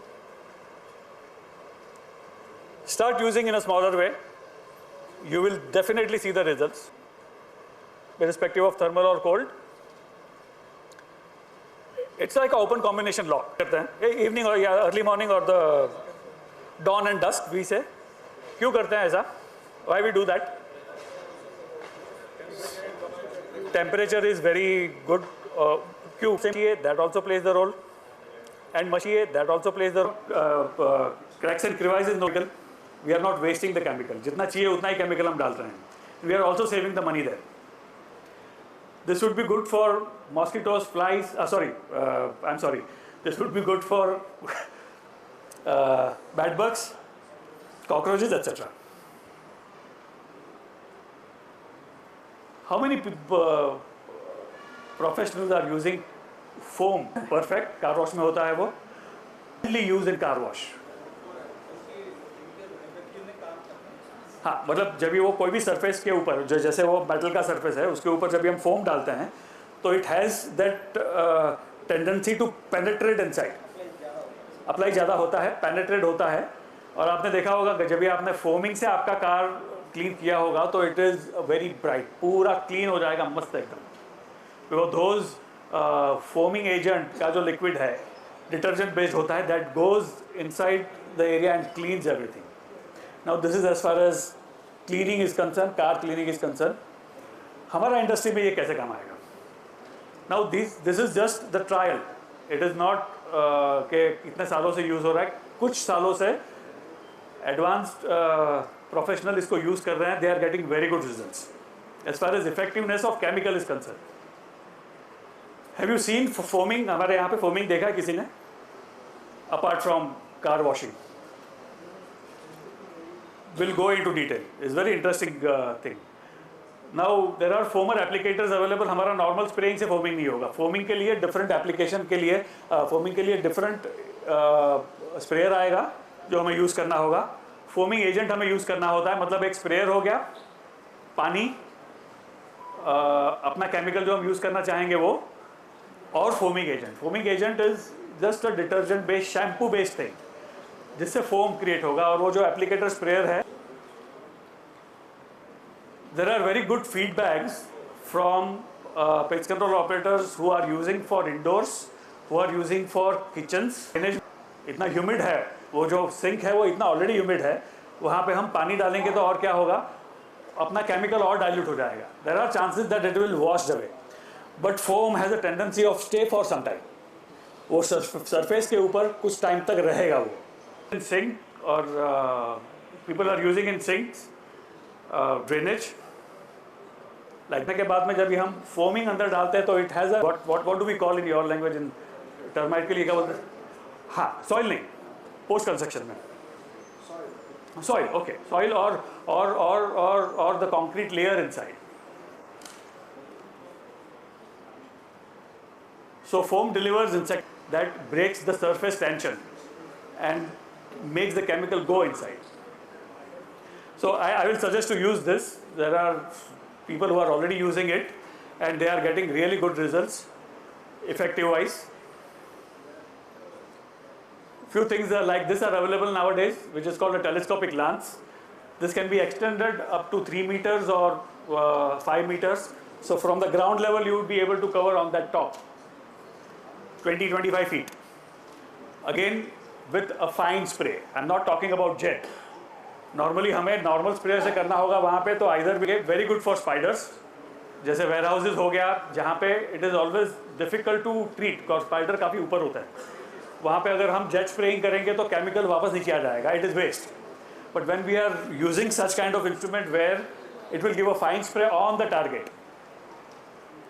IRS में there are special sprayer which is having a flow control flow valve which we call it as a CV valve. Lower the pressure, your droplet size will increase. IRS में नहीं चल. I have a format. Thank you very much. Our next session, the events are for tea break at sports complex. Then practical session will be there on the drones. Okay.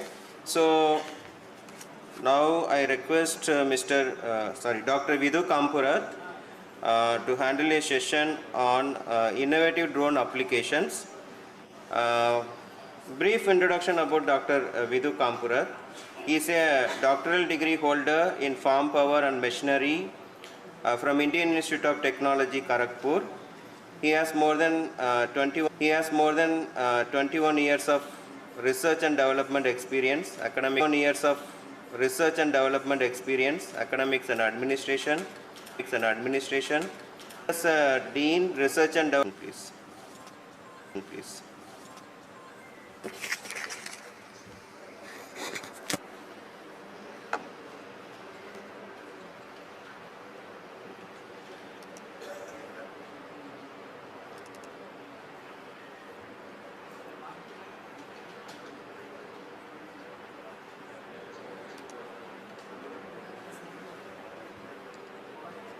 Hello.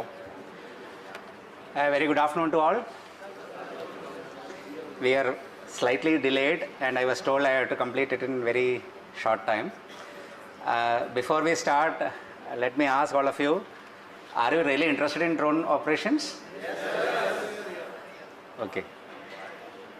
Because as of now, drone in India is being operated only for specific spraying purpose only. We all are working in urban pest management. Is there any option? Not through this, I think. No, that's for the. Okay, fine.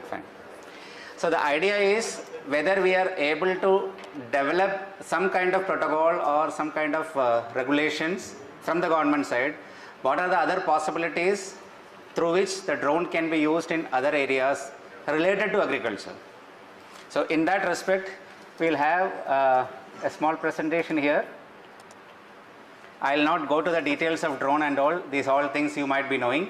I'll just go to the major things. These are the types of available drones if you consider the Indian conditions.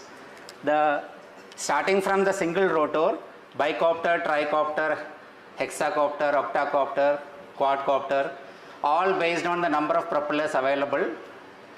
So mostly as far as agriculture applications are concerned, or even in the case of urban pest management also, quad and hexa will be most useful.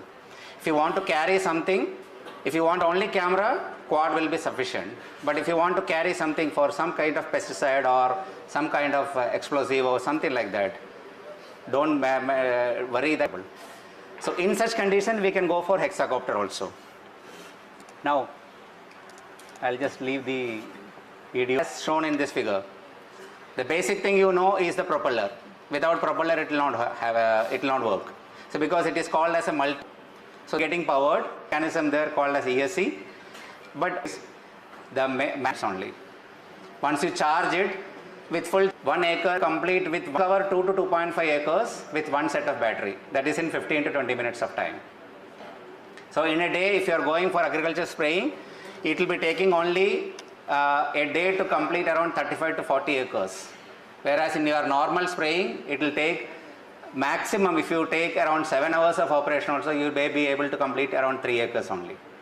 So there lies the major things. Pardon? Charging time varies.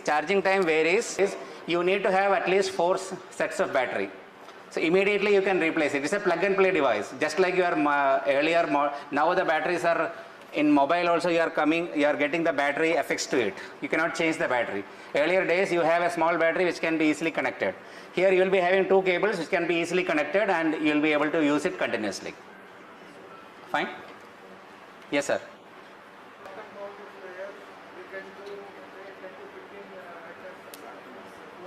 That is depending upon the number of nozzles, sir.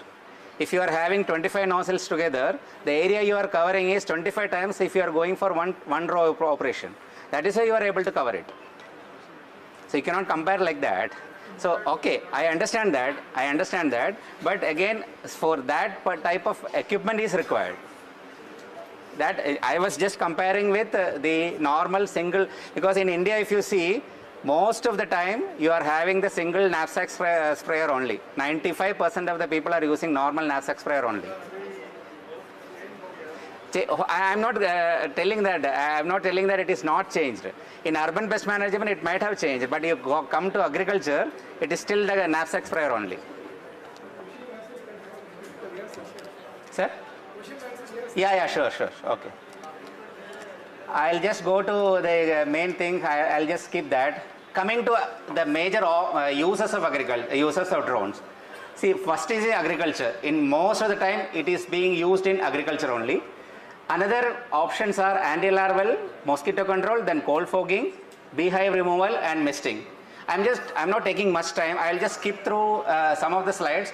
My idea is where and all we can use other than agriculture. As I told, now it is there in agriculture only. So let's say cold fogging. Now a lecture was there on cold fogging. So it was with the normal ground-based equipment. So can we use the same thing with the drone also? It is possible. Of course, the rules prevailing in India may not be, I am not telling whatever things I am telling here today other than agriculture, it is the prospective use of drones which can be done in coming years. I am not telling that it is currently available. Elsewhere it may be there, but the rules varies from country to country. So in our country, these rules are not existing. So once it is coming, you can use it. See here, if you are using cold fogging with drones, especially in gated communities, it will be very useful. The problem is, generally we have seen that in cold fogging also, the person who is traveling, he will also be exposed to line of sight. You will be requiring that kind of license. The area has to be mapped. Once the area is mapped, you will be able to track the drone exactly the way in which you want to go. And you can program it also. There is no issue. That kind of facilities are available and it is safety. And it will be reducing the chemical you are using also. So that way cold fogging will be a wonderful opportunity, of course, subjected to the rules and regulations. So if you see the environmental impact, as already told you, reduced chemical exposure is one of the major thing. Eco-friendly options, because you will be using biodegradable things also. As far as drone is concerned, it is an equipment. It is a power source only. It is not doing anything else. If you are attaching something, it is doing that work only. So it will be it can be used as a bio-friendly equipment also. And of course, pollinator protection also. You can identify the area and map the area where you should not be doing it. So accidentally also it will not be covering that area. If you want to remove that area, you can easily do that using the GPS available with that. Advantages we have already discussed. If you just compare the manual fogging and drone cold fogging, you see here, Coverage speed, it can be varied. So a very slow speed is there, approximately 10 times faster cold fogging can be done through drone. Accessibility, when there is no accessible also, you can go to that area and you can do it, especially in case of waterlogged areas. Waterlogged areas also you can go there and without any issue you can do that. Similar implementation challenge available are, of course, these have to be taken care into consideration. Regulatory compliance is very important. If your area is coming under the restricted areas, you will not be able to use it. For example, as per, I'll just come to that places where we have to fly, we can fly the drones also. If that particular area is coming under red zone or yellow zone, we divide the entire country into 3 different areas, red, yellow and green. So if you are there in green zone only, you are allowed to use the drones. Otherwise, the regulatory compliance is operator. The demonstration of how the cold fogging is done. This, as I told, it is collected from YouTube. You will be getting these type of videos. But I am repeating that this is not actually being done now, right now in India. This is for the future prospects only I am showing.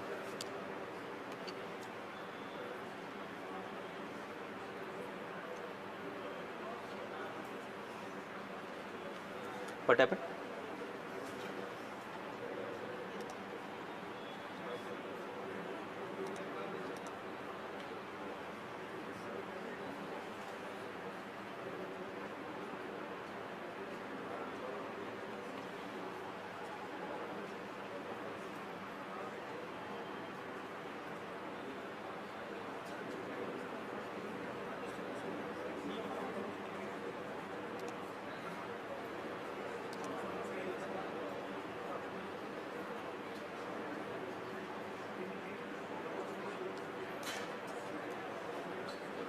Fine. Now another important operation is beehive removal. For this also drones can be used. Beehive removal, where if you are doing it with normal manual labor, the areas may not be approachable to you for doing it properly, and there is always a safety threat. So in such conditions also drones can be effectively used for beehive removal.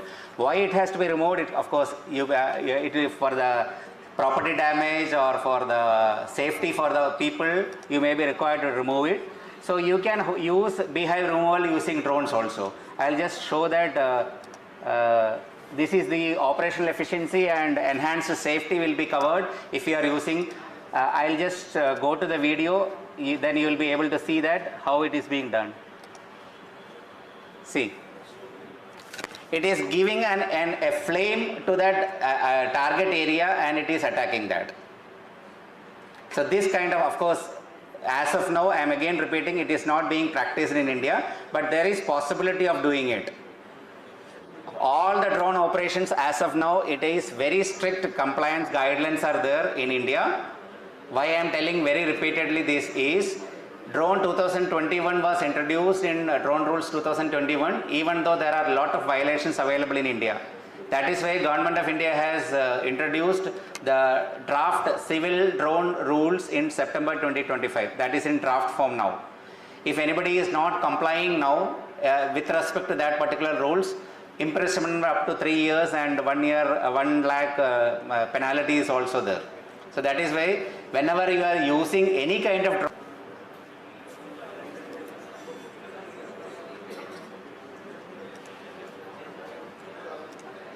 this is another one, same thing.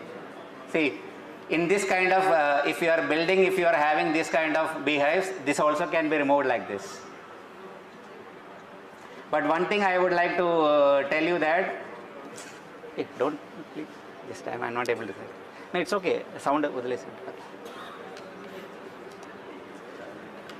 There is something called as Dangerous Goods Act. In addition to having your drone pilot license, along with that you need to have the Dangerous Good Act as per permission is required through a separate licensing method. So you need to have an RPC, along with that drone inflammable Dangerous Goods Act training also, which generally drone license is applicable once you complete the course, it is valid for 10 years. But for this particular license, it has to be renewed every 2 years. because this is very strict guidelines are there available.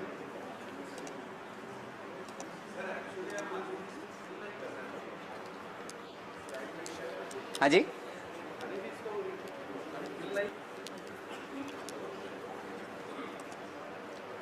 Misting especially for the golf courses. In golf courses also, if you are going for misting, this is one option. There the advantage is you will be able to have a proper irrigation method. Even you can sense also. See, your drone can be fitted with a thermal sensor. So thermal sensor will be able to detect the temperature exactly on the plant canopy. So on the field, what is the temperature available? Based on that, whether watering is required or not, that the lawn in some patches the infestation will be higher. So you may have to apply the fumigants there or the insecticides more in that particular area. So that also, that is coming under the variable rate application technique. So you will be able to do that variable rate application technique. So using the cameras attached to the drone, you will be able to exactly identify that area and go for higher amount of application where it is maximum. So instead of going for a uniform application, you will be able to track that areas and will be able to apply it very beautifully. Then I'll just show a picture, run the two movies also here. These are the golf course application.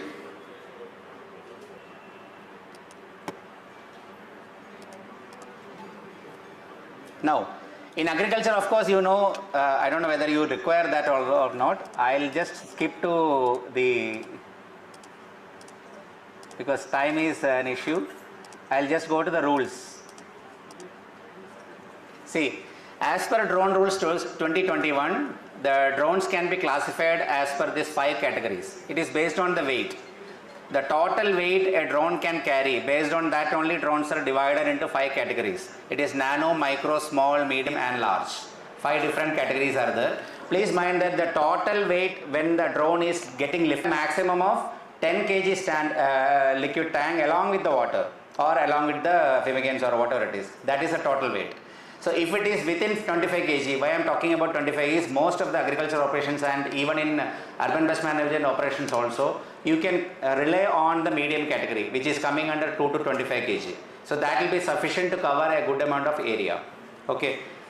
Now, these are the areas where you will be able to fly the drones in entire country.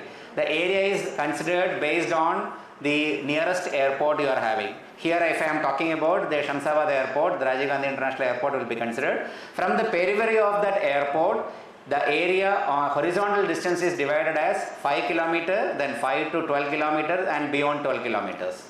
So up to 5 km is considered as red zone, where the operations are not approved, not permitted.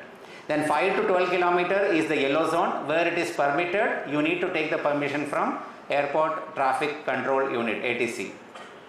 ATC, you have to take the permission. And beyond 12 km, from the radial distance I am talking about, that is considered as yellow, green zone, where you are permitted to use without any restrictions. And that is regarding the horizontal distance. The maximum height to which the drone can be flown is 400 feet or 120 meter, beyond which you will not be able to do that. So this applies anywhere in the country zone or not.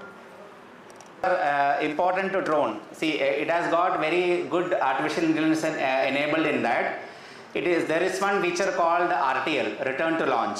So the return to launch will be giving you, suppose you are doing some operations, some issues comes, because I told you that battery is only 15 minutes. So after 15 minutes, if something happens, like in your mobile, you will be getting a critical battery alert after 10 minutes, 10% or 20% again, first one, then again at 10%.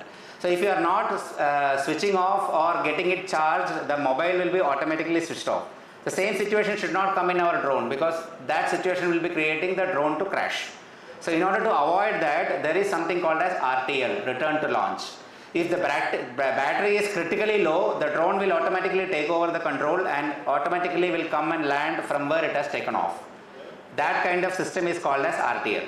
So this is applicable when you are having a fumigants also. Suppose your fumigant is less and you are going to apply. So there is no use without having fumigant you are flying. So that time also the drone can automatically switch off the operation and come back and land. So the moment you are giving that fumigant or replacing the battery, since that RTL activated area is automatically logged in, so because it is having a GPS, so because of that it will be identifying the area. Once you are putting the battery in, it will automatically go back to that area. From there it will continue the operation.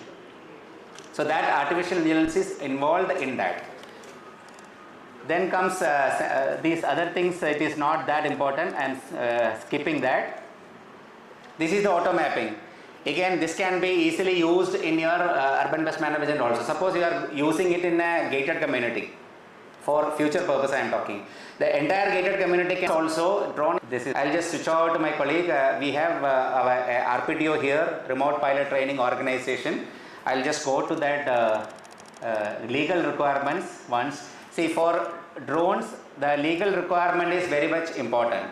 The legal requirement is very much important. These legal requirements are minimum for having any drone to be operated. The first and foremost is pilot license. You have to have an RPC obtained from a legally authorized RPTO. RPTO stands for Remote Pilot Training Organization. So they have to get trained. And ours is a valid RPTO in association with Marut Drones. So we have a tie-up with them. So one gentleman from there also has come. In addition to that, you need to have your drones to have a UAN number, unique identification number, as your car is having a registration certificate. Similarly, every drone which has legal permission to fly in India is having a UAN number. Without UAN number, you cannot operate a drone. That is also very much important. And the other thing is mandatory license. You need to have a mandatory license, mandatory insurance, sorry. So insurance, minimum third-party insurance is required, and this has to be renewed every year. Okay. So we will stop it here, and I request my colleague to stop to talk on anti-larval operations. We cannot say something.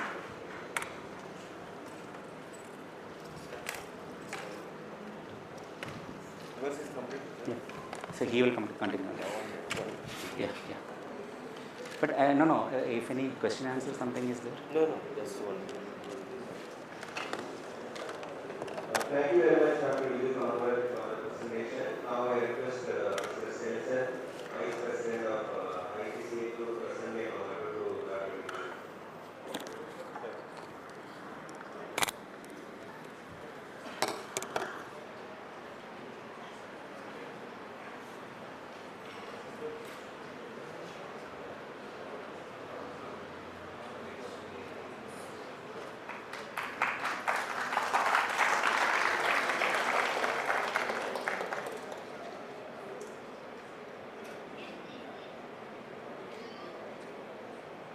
Now there will be a small session on larvicidal management using drones from Mr. Shravan Kumar from Marut Drones.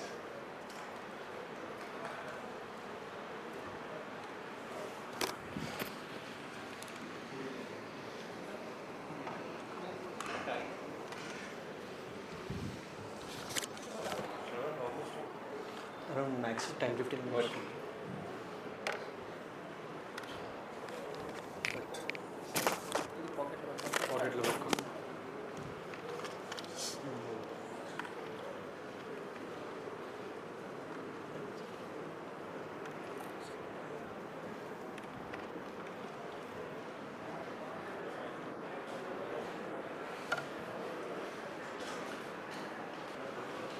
Very good evening, everyone. I'm Shravan, drone instructor and operations lead from Marut Drones. Today I'll be taking a small session about anti-larval spraying, what we were doing from past 4 to 5 years in Hyderabad. I'll just show you a small presentation about this. We can just discuss once it is started.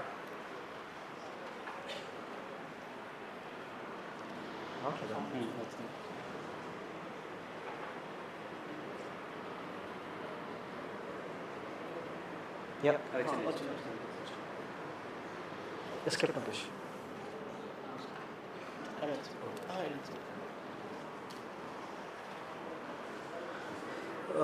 We are representing Marut Drones. Marut ZAP is nothing but one of the project what we are taking forward. Maru drones is nothing but we are a manufacturer, and also we deals with different scenarios where we work here. Maru Zap is nothing but which is working on the mosquito eradications. Our vision is to actually, we have seen like many mosquitoes everywhere wherever you go, even though it is cities or villages, everywhere the common problem is the mosquitoes, right? We wanted to eradicate the mosquitoes. We have used many types of solutions. We have tried homemade remedies or whatever you see, lotions and all, right? But where actually the problem is coming on? Any ideas? Sorry? Stagnant water, right? And dumping of garbage? Yes? Okay, so there are like multiple reasons. We'll just go through across, and our vision is like to eradicate the complete mosquitoes, and especially when the larva stage. If we can stop the larva stage, then most of the mosquitoes can be eradicated. That is what we felt, and we are trying to do it.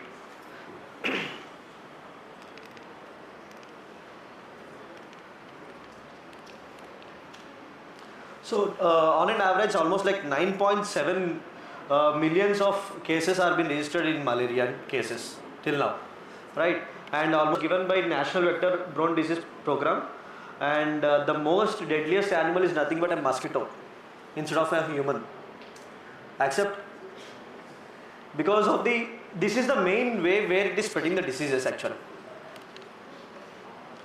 So the main problems here is the timely interventions to prevent the larva of becoming adults.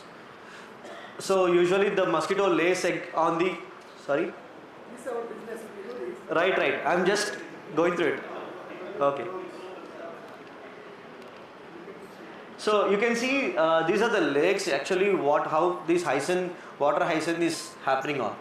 If you can see that actually these are the mosquito larvae, how it is happening, the laying legs under the hyacinth. This is how because it is taking lot of time to clean, and lot of like skin infections, snake bites, and they don't want to get into it actually. So where we have came with the actual solution, which is of spraying with the drones. So spraying with the drones can solve the problem. This is how like every day they visit the places, each and every house, see the any larvae or mosquitoes breeding spots, identifying hotspots, doing fogging and all. One solution along with the IoTs. IoT wanted to integrate with complete software. Like for example, we are planning to do IoT sensors where it attracts the mosquitoes and trap it. You might have heard about mosquito traps, right? Okay, so we are planning to integrate all these things into a common dashboard.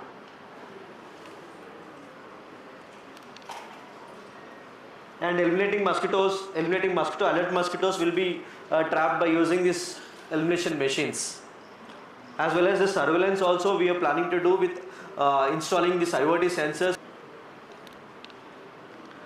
So by using this drone spraying, almost like 40% of larvae has been reduced in the cities, and almost 10% of faster operations, 90% of cost reduction has been happened by using this drone demonstrations. This is how the mosquito sensor looks like, where it attracts the mosquitoes and it will get stuck here. It will get traps into it and it gets stuck in the cabin, and this data will be sent to the command control. Here you can see the real-time tracking of how mosquitoes are tracking and all. We get a time to time on which location, at what time the specific mosquitoes has been trapped and all.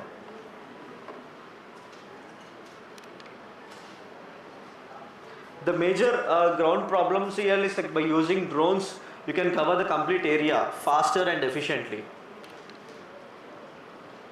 So when we use with drones or mosquito traps and fumigations, everything can be centralized and used to the command control center. This can be done and also it can be monitored. This already you have known all these things. And this data also shows you like what data. Heat sensing maps the sensors what we have installed at random places. So it will show you at what place how much heat sensors, how much mosquitoes have been trapped and all. So it gives us the day to day, and it gives you us the report where we can react how much it is following and all.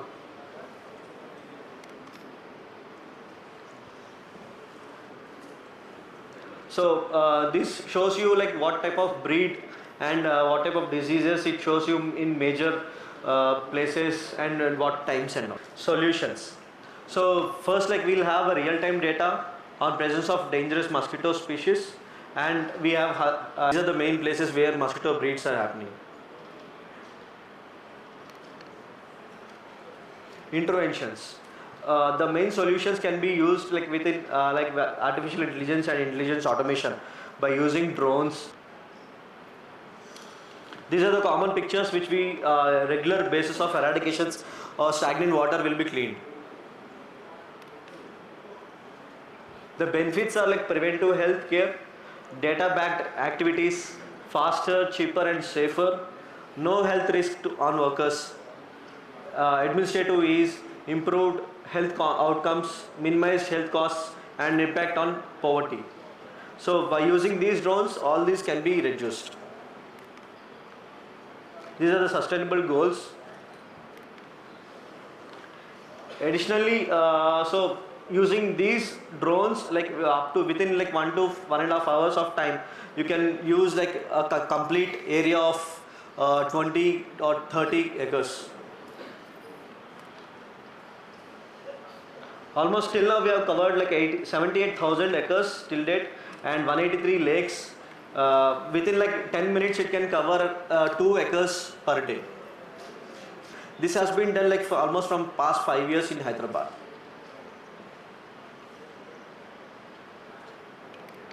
We have done the sprayings.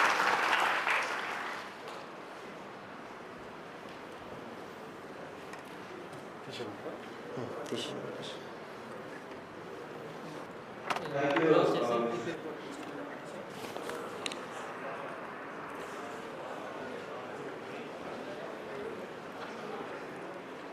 Thank you, sir.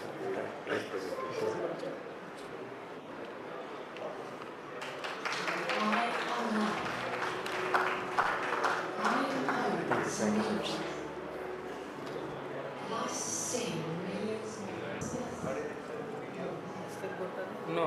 Nothing, no? No.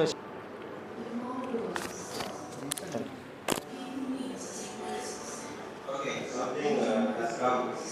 The final validity and distribution of certificates.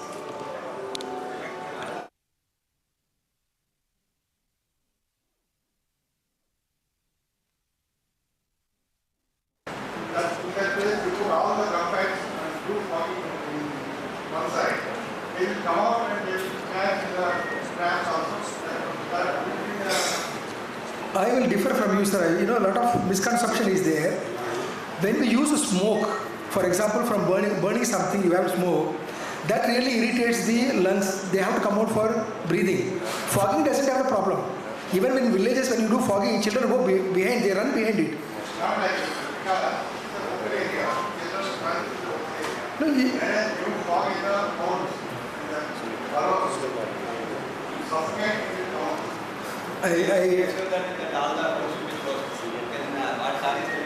No, with the fogging, suffocation may not happen. Is Then ensuring that all the boats is properly frozen, then there is a cost. Again, the smoke quantity also depends. That is part of the issue. So that's why NIPSM develops the one bottle smoker also. We can also use the bottle smoker also for see the please. I have a question regarding the problem. What will be the dose when you are doing the larvicide treatment or the fogging treatment with the help of drone? The similar dose what we are applying with our fogging machine or the pure machine? Now the quantity you are using in drone application will be drastically less. I will tell you a similar example. I am not able to tell you the exact for larvicide, but if you take the pesticide application, for the recommended range is 400 to 500 liters per hectare for the pesticide if you are going for a high volume application.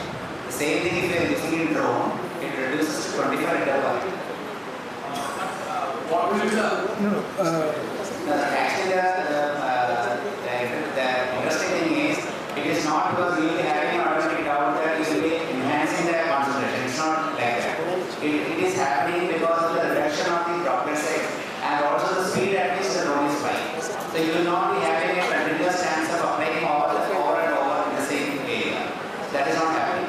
That is why that 25 liter will be more than enough for doing it. When I am telling 25 liter, it is including the formulation. The formulation, the pesticide which you are using, that is around reduced to 30%.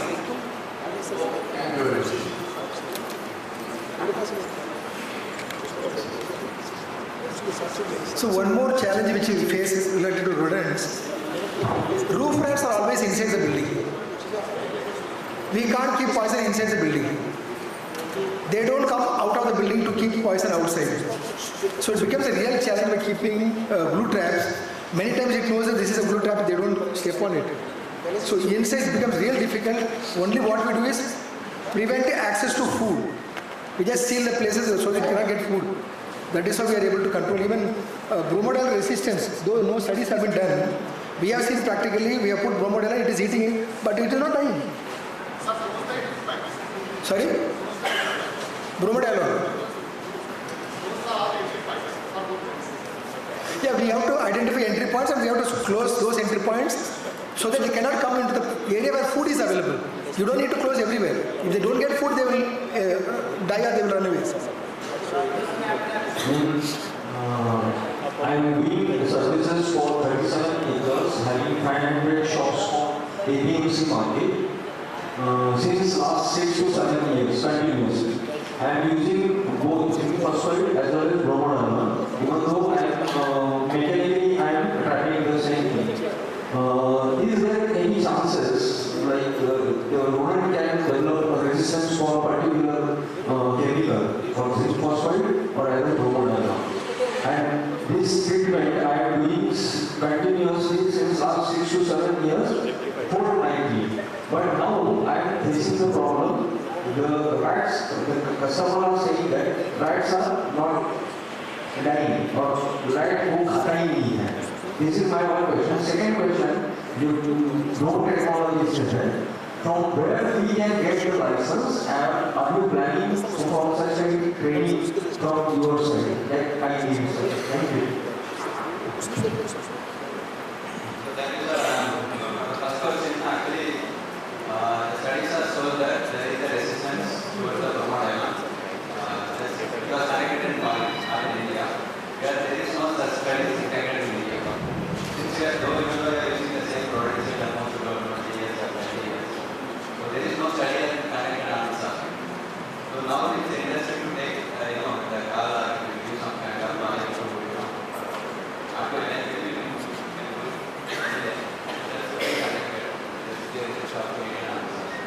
but regarding the zinc phosphate, you know that the preparing is very important. If you are doing the preparing, just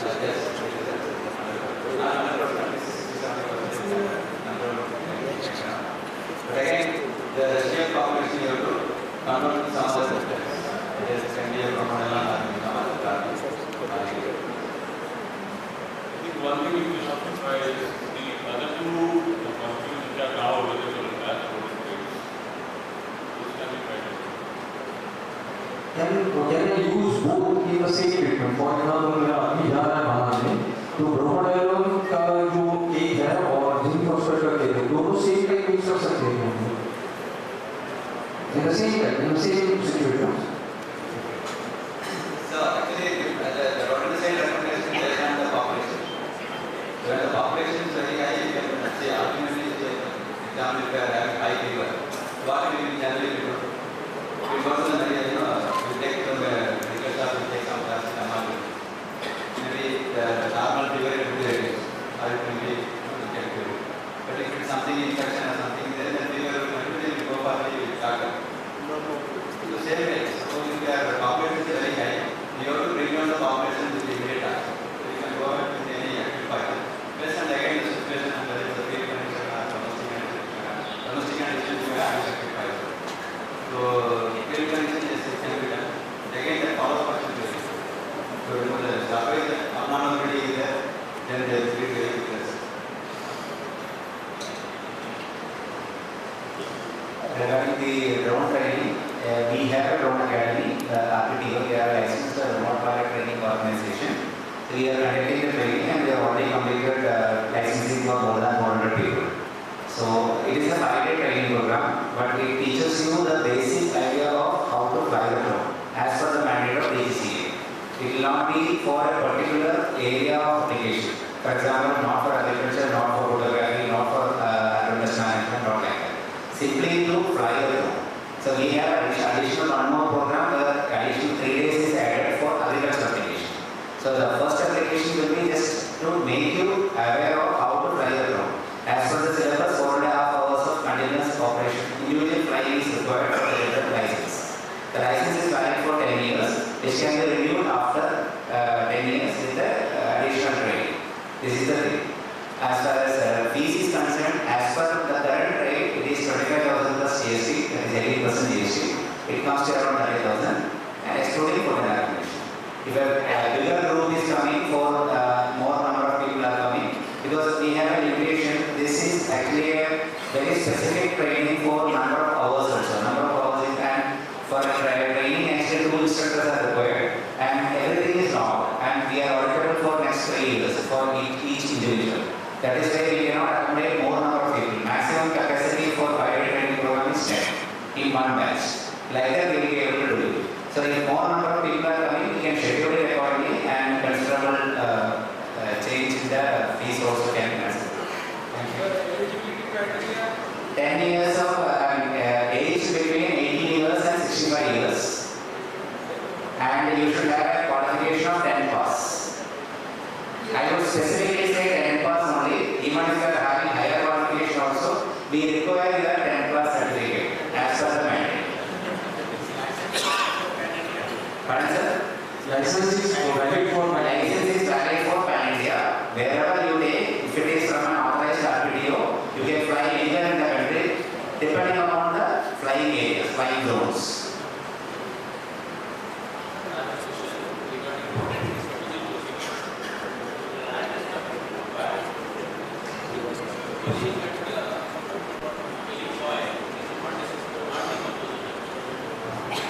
Can we do that? Or any other method of disposing of rats?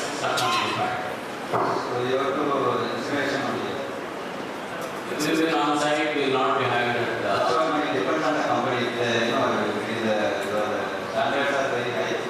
Means the company policies are very high. Then you have to go ahead with that. So you have to reserve some place for the installation period. Otherwise, generally, if we are not using the flats, we can use the soil. Again, the sanitation is very good. If it is stuck on blue pad, there is no other option. We have to go for installation only. I think so. But that's all. But we have to answer. Auditors will ask this question. That's okay. It depends on the, if it is the auditing is high, the international auditing is there, and definitely you have to have the facilities on us. Without the facility, they cannot complete the Usually what we will ask is what is the general way of disposing your rats stuck on blue pad? That's all. So there is actually, that's one thing I have to credit. There is no specific protocol on this aspect. In India, that's what in India. So if like IPCA or any other association you have to come forward, you have to develop some SOP for industry wise. And similar is the case with disposal of empty containers. Empty containers are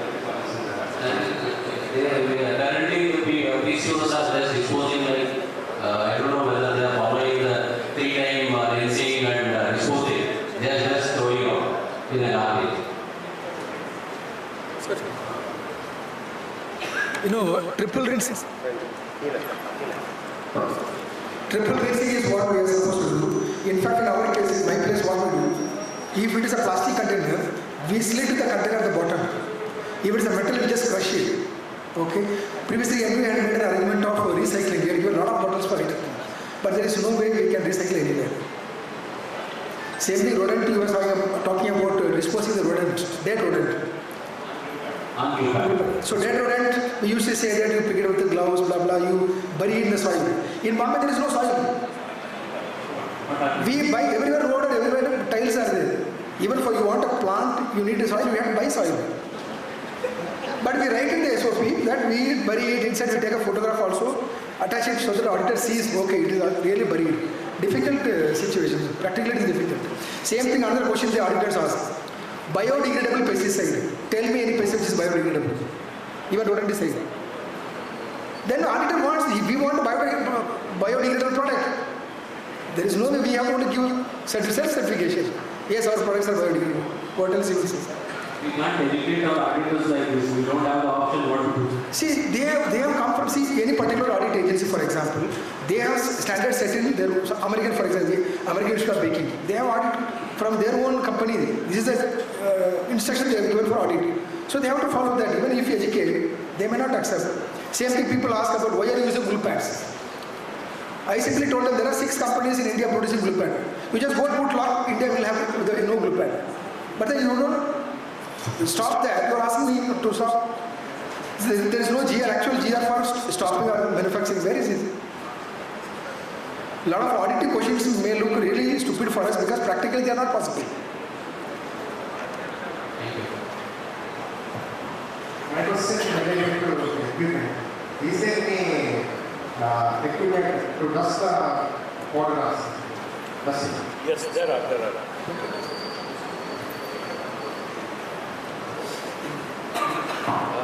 There is a mist blower cum duster.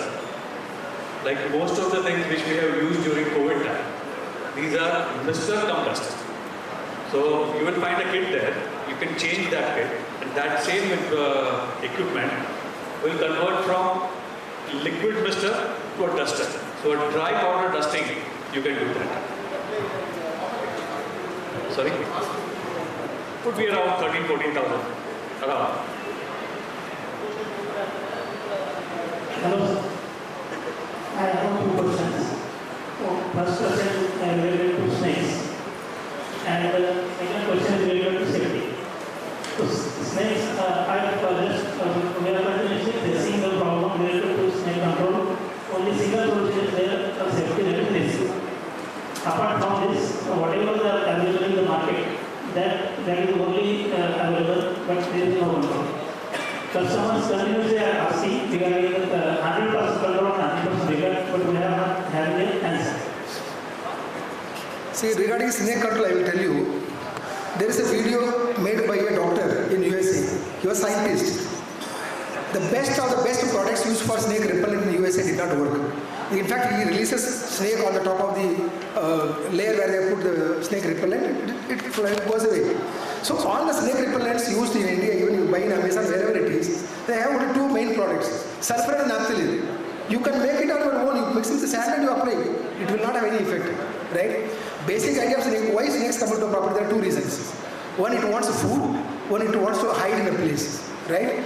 Food means, we think only rats, not just rats. Snakes can eat eggs of birds, your lizards, your snails, slugs, rats, frogs, all these smaller animals a snake eats. Okay? So basically previously we used to put forate in the garden, right? It used to give result. You know what is the reason? Forate kills the insects. Frogs do not get insects to eat. Lizards do not get insects to eat.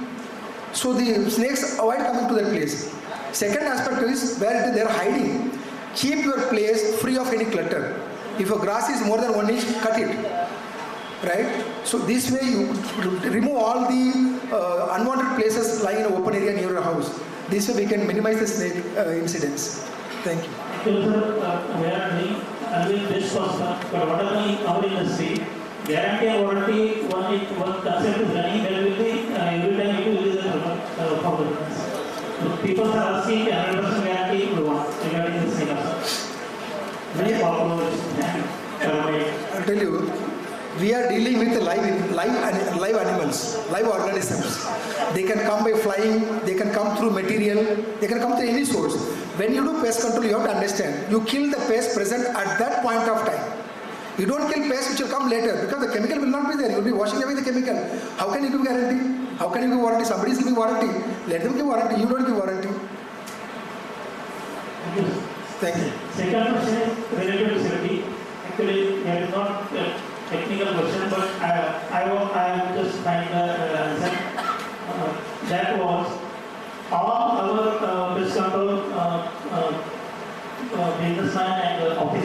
operators, they are dealing with pests continuously. But what I know, with taking all precautions in our office, definitely there are some weapons are there from pests.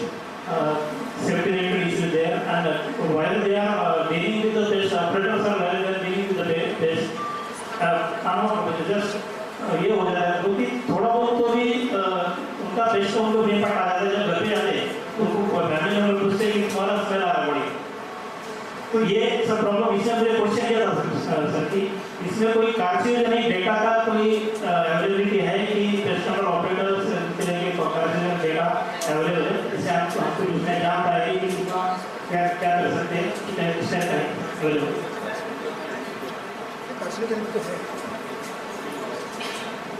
There is a session in NIPHM's 15-day program, okay, UIPM. There is aspect of safety. Every point what you said is covered. Safety is a very big subject. I will tell you the problem what is happening. Many places our people are not able to follow safety or they don't follow safety. You give mask, they will wear a handkerchief for doing fogging, right? So it is we who have to insist that you have to use a mask. Questioning about mask, auditors are nowadays asking why you are using this mask. Then they say go to your MSDS, it is mentioned for this particular chemical what mask to be used. So even whatever respirator we are using, it may not be the right respirator. But the point is, chemical should not come in contact with the body. His hand should always be away from the, even if he is spraying, it should be away. And he should wash his hands and face immediately after treatment. Night he should go and take bathing with the soap. There is no study done on technicians who have done pest control about what is the residues in his body, what is effect it is happening. Most of synthetic pyrethroids have less problem because they get metabolized immediately. You don't have any antidote for synthetic pyrethroids. So use a safer chemical, don't use organophosphorus chemicals. That itself is a big favor you are doing for your enhancing the safety of your employees. Thank you. Thank you.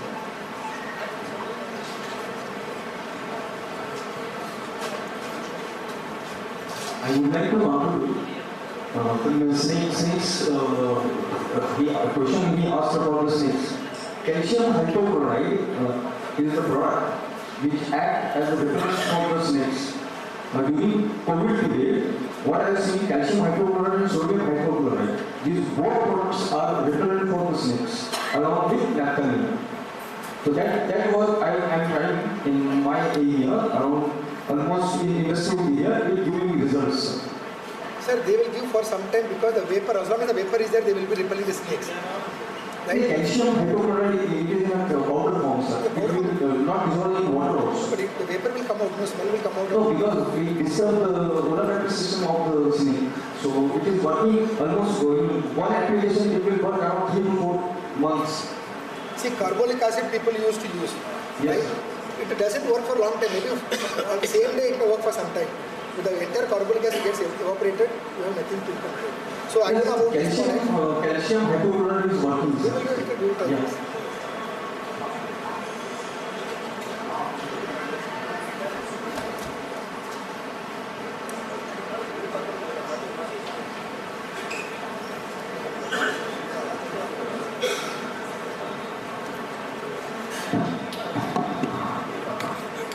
I thank all the panel members for clarifying different issues.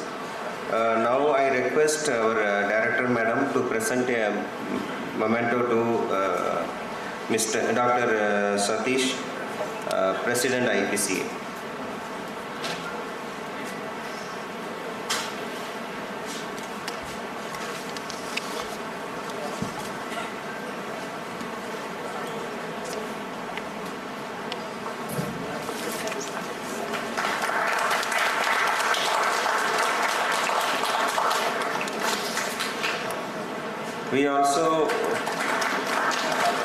We also want to honor the panel members.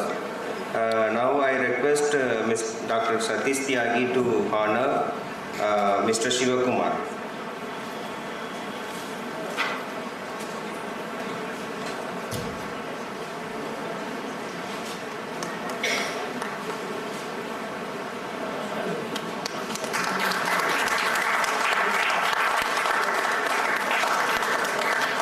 I request Dr. Satish Tyagi to honor Mr. Ravi Vyas.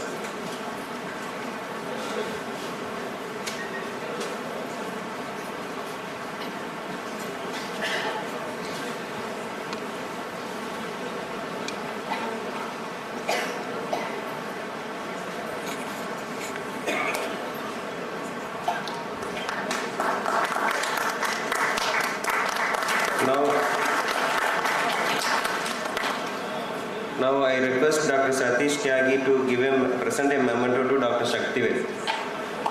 Speaker.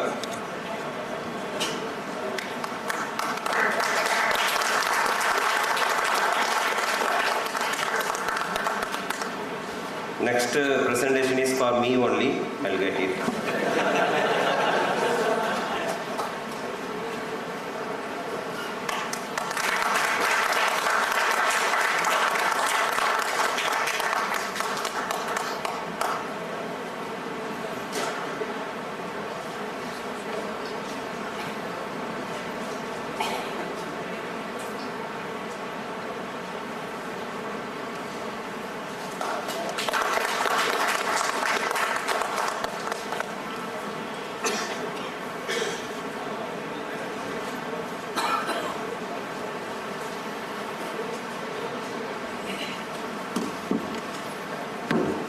So we have a representative who is participating from South Korea, Mr. Lee. We want to honor him. I request Mr. Lee to come forward here to get a memento from the President of IPCA.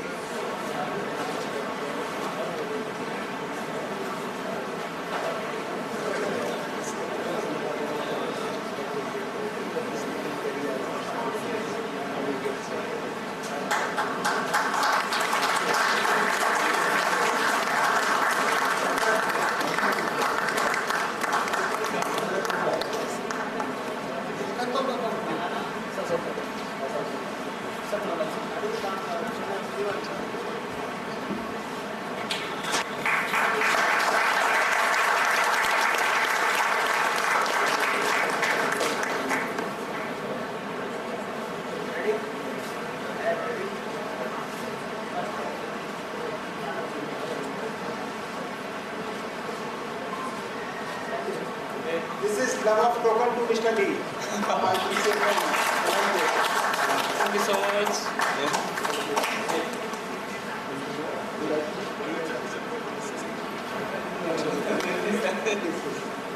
Thank you so much. So now I request our Director Madam to present mementos as a token of appreciation to all the exhibitors. The representatives of the companies may please come and receive the mementos from our Director Madam. First, Envu.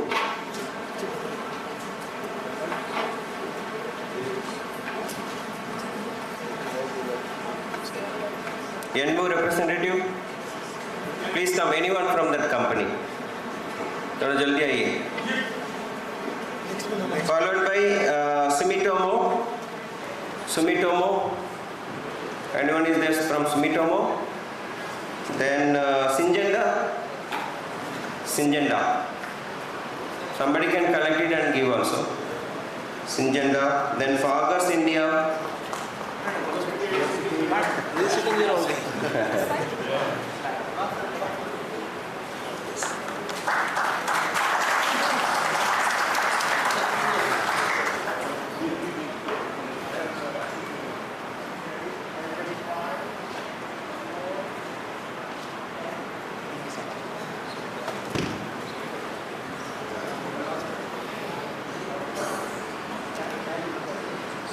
Sumitomo.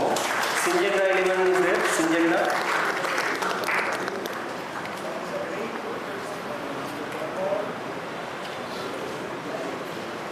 Syngenta? Yes. Fargers India?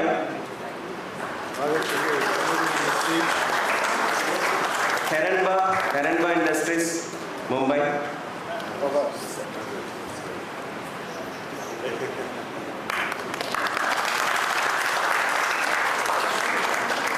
Herenba Industries, then Arbuda, Mumbai.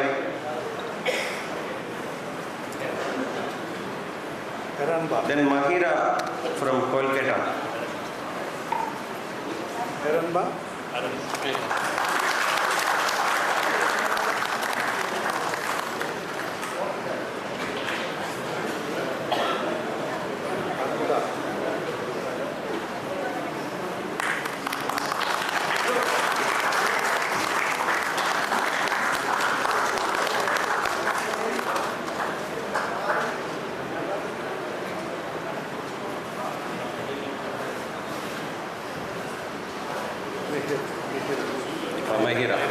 Maira from Kolkata.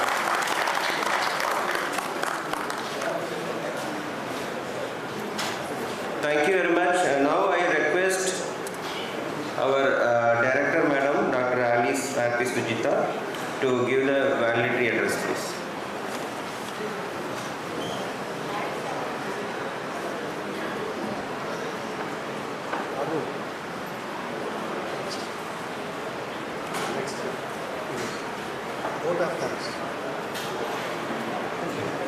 President IPCA and all the dignitaries on the dais, off the dais, and all the participants from Pan India, very good evening.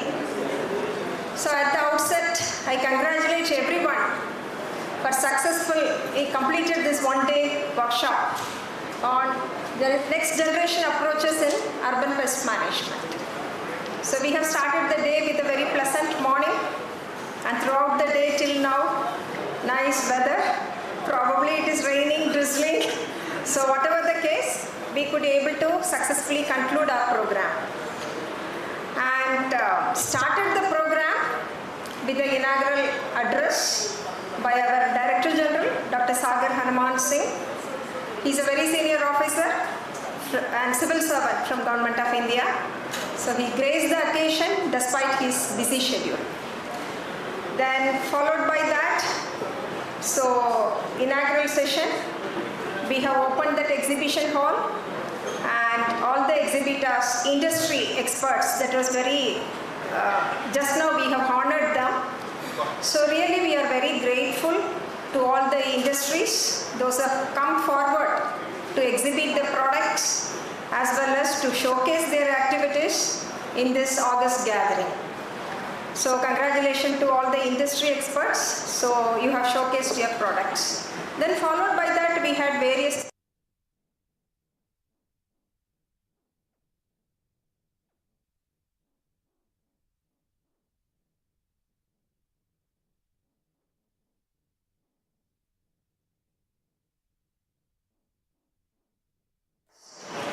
because of climatic change and weather patterns changing and flash floods and erratic rainfall, unusual things are happening. So this rodent population is also going very high. Then after that, Dr.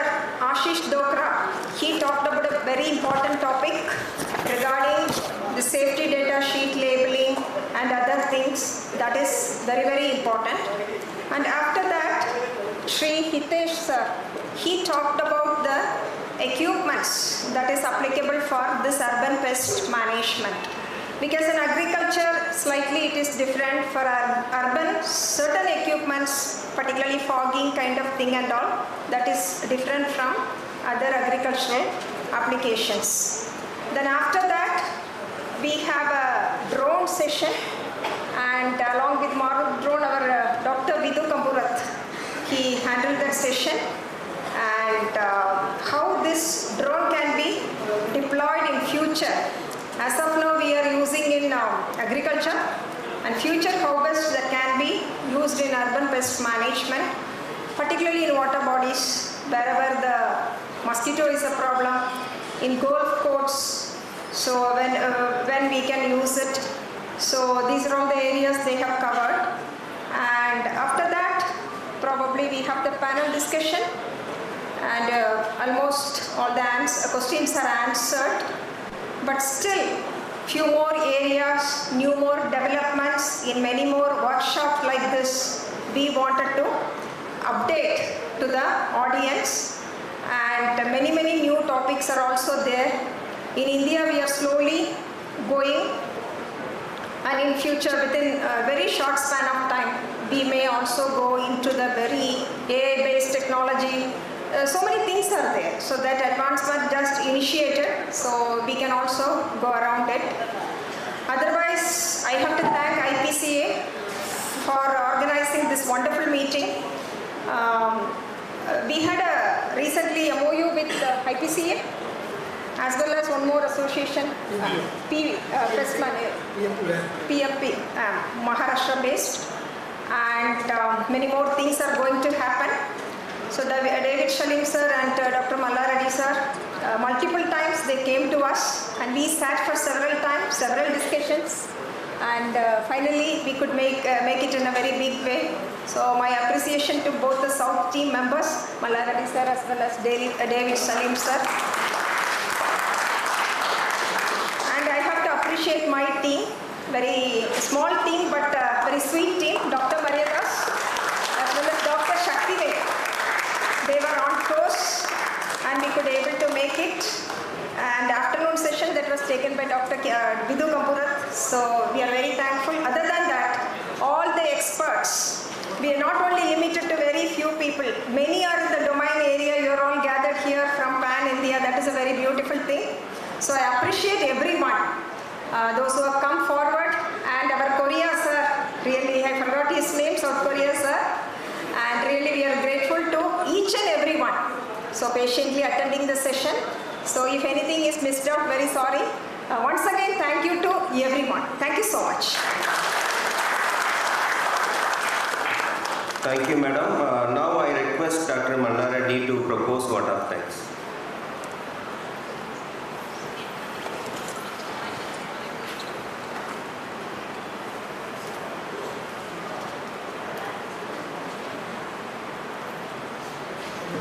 Yeah, good evening all my dear PMP friends. On behalf of the organizing committee, it is my privilege to honor and extend my heartfelt thanks to the concluding session on next generation approaches. See, look at the topic. The topic has been decided by a single person who is sitting behind me, is Mr. David Shalom. It's a new approach because see, now we have been attending so many workshops from last 50-60 years. I have seen this is a new thought. We need something innovation because there is a lot of scope. So the topic itself says these have a lot of innovation ideas, so which is necessary for our industries. So leadership should be like this. So if we give a chance to become a leader for our industries like this, so we will go somewhere else. We will go forward. So because now we are in national level, now we have started conducting conventions and meetings in international level. So there is nothing short. We are also equal to the, and there is no competition between us also. Because look at the how many registrations has done. We have crossed 250. This is a wonderful. The first time in India, one-day workshop is such 250 registrations. So that all privilege and goes to all my friends, PMPs, who have been extended their support from the day when we announced the workshop. And first and foremost, I express my deep gratitude to our Director General, Dr. Sagar Anmol Singh, Director General of NIPHM, who has come and inaugurated the session. So I extend my thanks to him. I also extend my sincere thanks to Alai Sujita Madam, Director, who has been suggesting us, advising us how to go about it, what to do, what are the topics to be covered, and as well as Mr. Maryadas, what is the program, how to proceed. So I extend my thanks to Dr. Maryadas, Madam, as well as Dr. Shaktivel. Shaktivel is always with us every day. He will call us what is happening, what is happening. So thank you, sir. Thank you for giving suggestions. And so I also extend my sincere thanks to all our distinguished speakers, panelists, sponsors, experts who have shared their knowledge, experience and insight. Your contributions have enriched the workshop and given us a valuable directions for the future pest management practices. A special word appreciation to all our participants and delegates who have joined us from across the country. Your active involvement, keen interest and meaningful interactions have made this workshop really a true success. We are also thankful to our sponsors, partners and supporting organizations for their encouragement, cooperation in making this event possible. My heartfelt thanks to the organizing team and the volunteers who have come forward for the registration disc as well as for distribution and the kits and all. So thank you all my friends who has extended their support, who has worked hard and dedication and meticulous planning have ensured the smooth conduct of this workshop. And the people who have, the Shaktivel team has worked yesterday night till 10 o'clock to distribute the bags and putting the pads and pens into the bags. So thank you, Sai and other team. And last but least, I thank venue staff, technical staff who has been here, our press as well as the photographers and the media for their valuable assistance and thought out the event. As we conclude, let us carry forward the learning and collaboration from the workshop to strengthen our profession and serve society better. Thank you all once again, and we look forward to see you soon some other conventions. Thank you so much. So thank you, Dr. Mallareddy sir, for your vote of thanks and also for all your cooperation and coordination. So now I request all to raise for the national anthem.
Thank you all. Now our workshop has ended now. I request the participants to collect your workshop certificates from the registration desk. We wish you all to go back home safely. Thank you.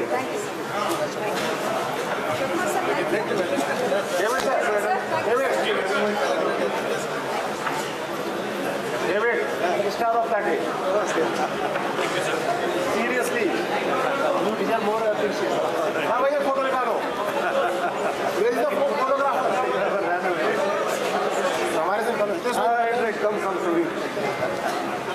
He is the ruler.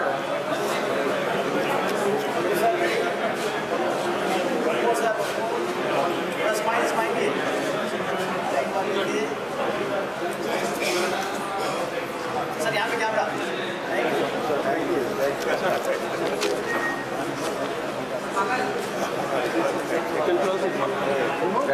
Thank you. Most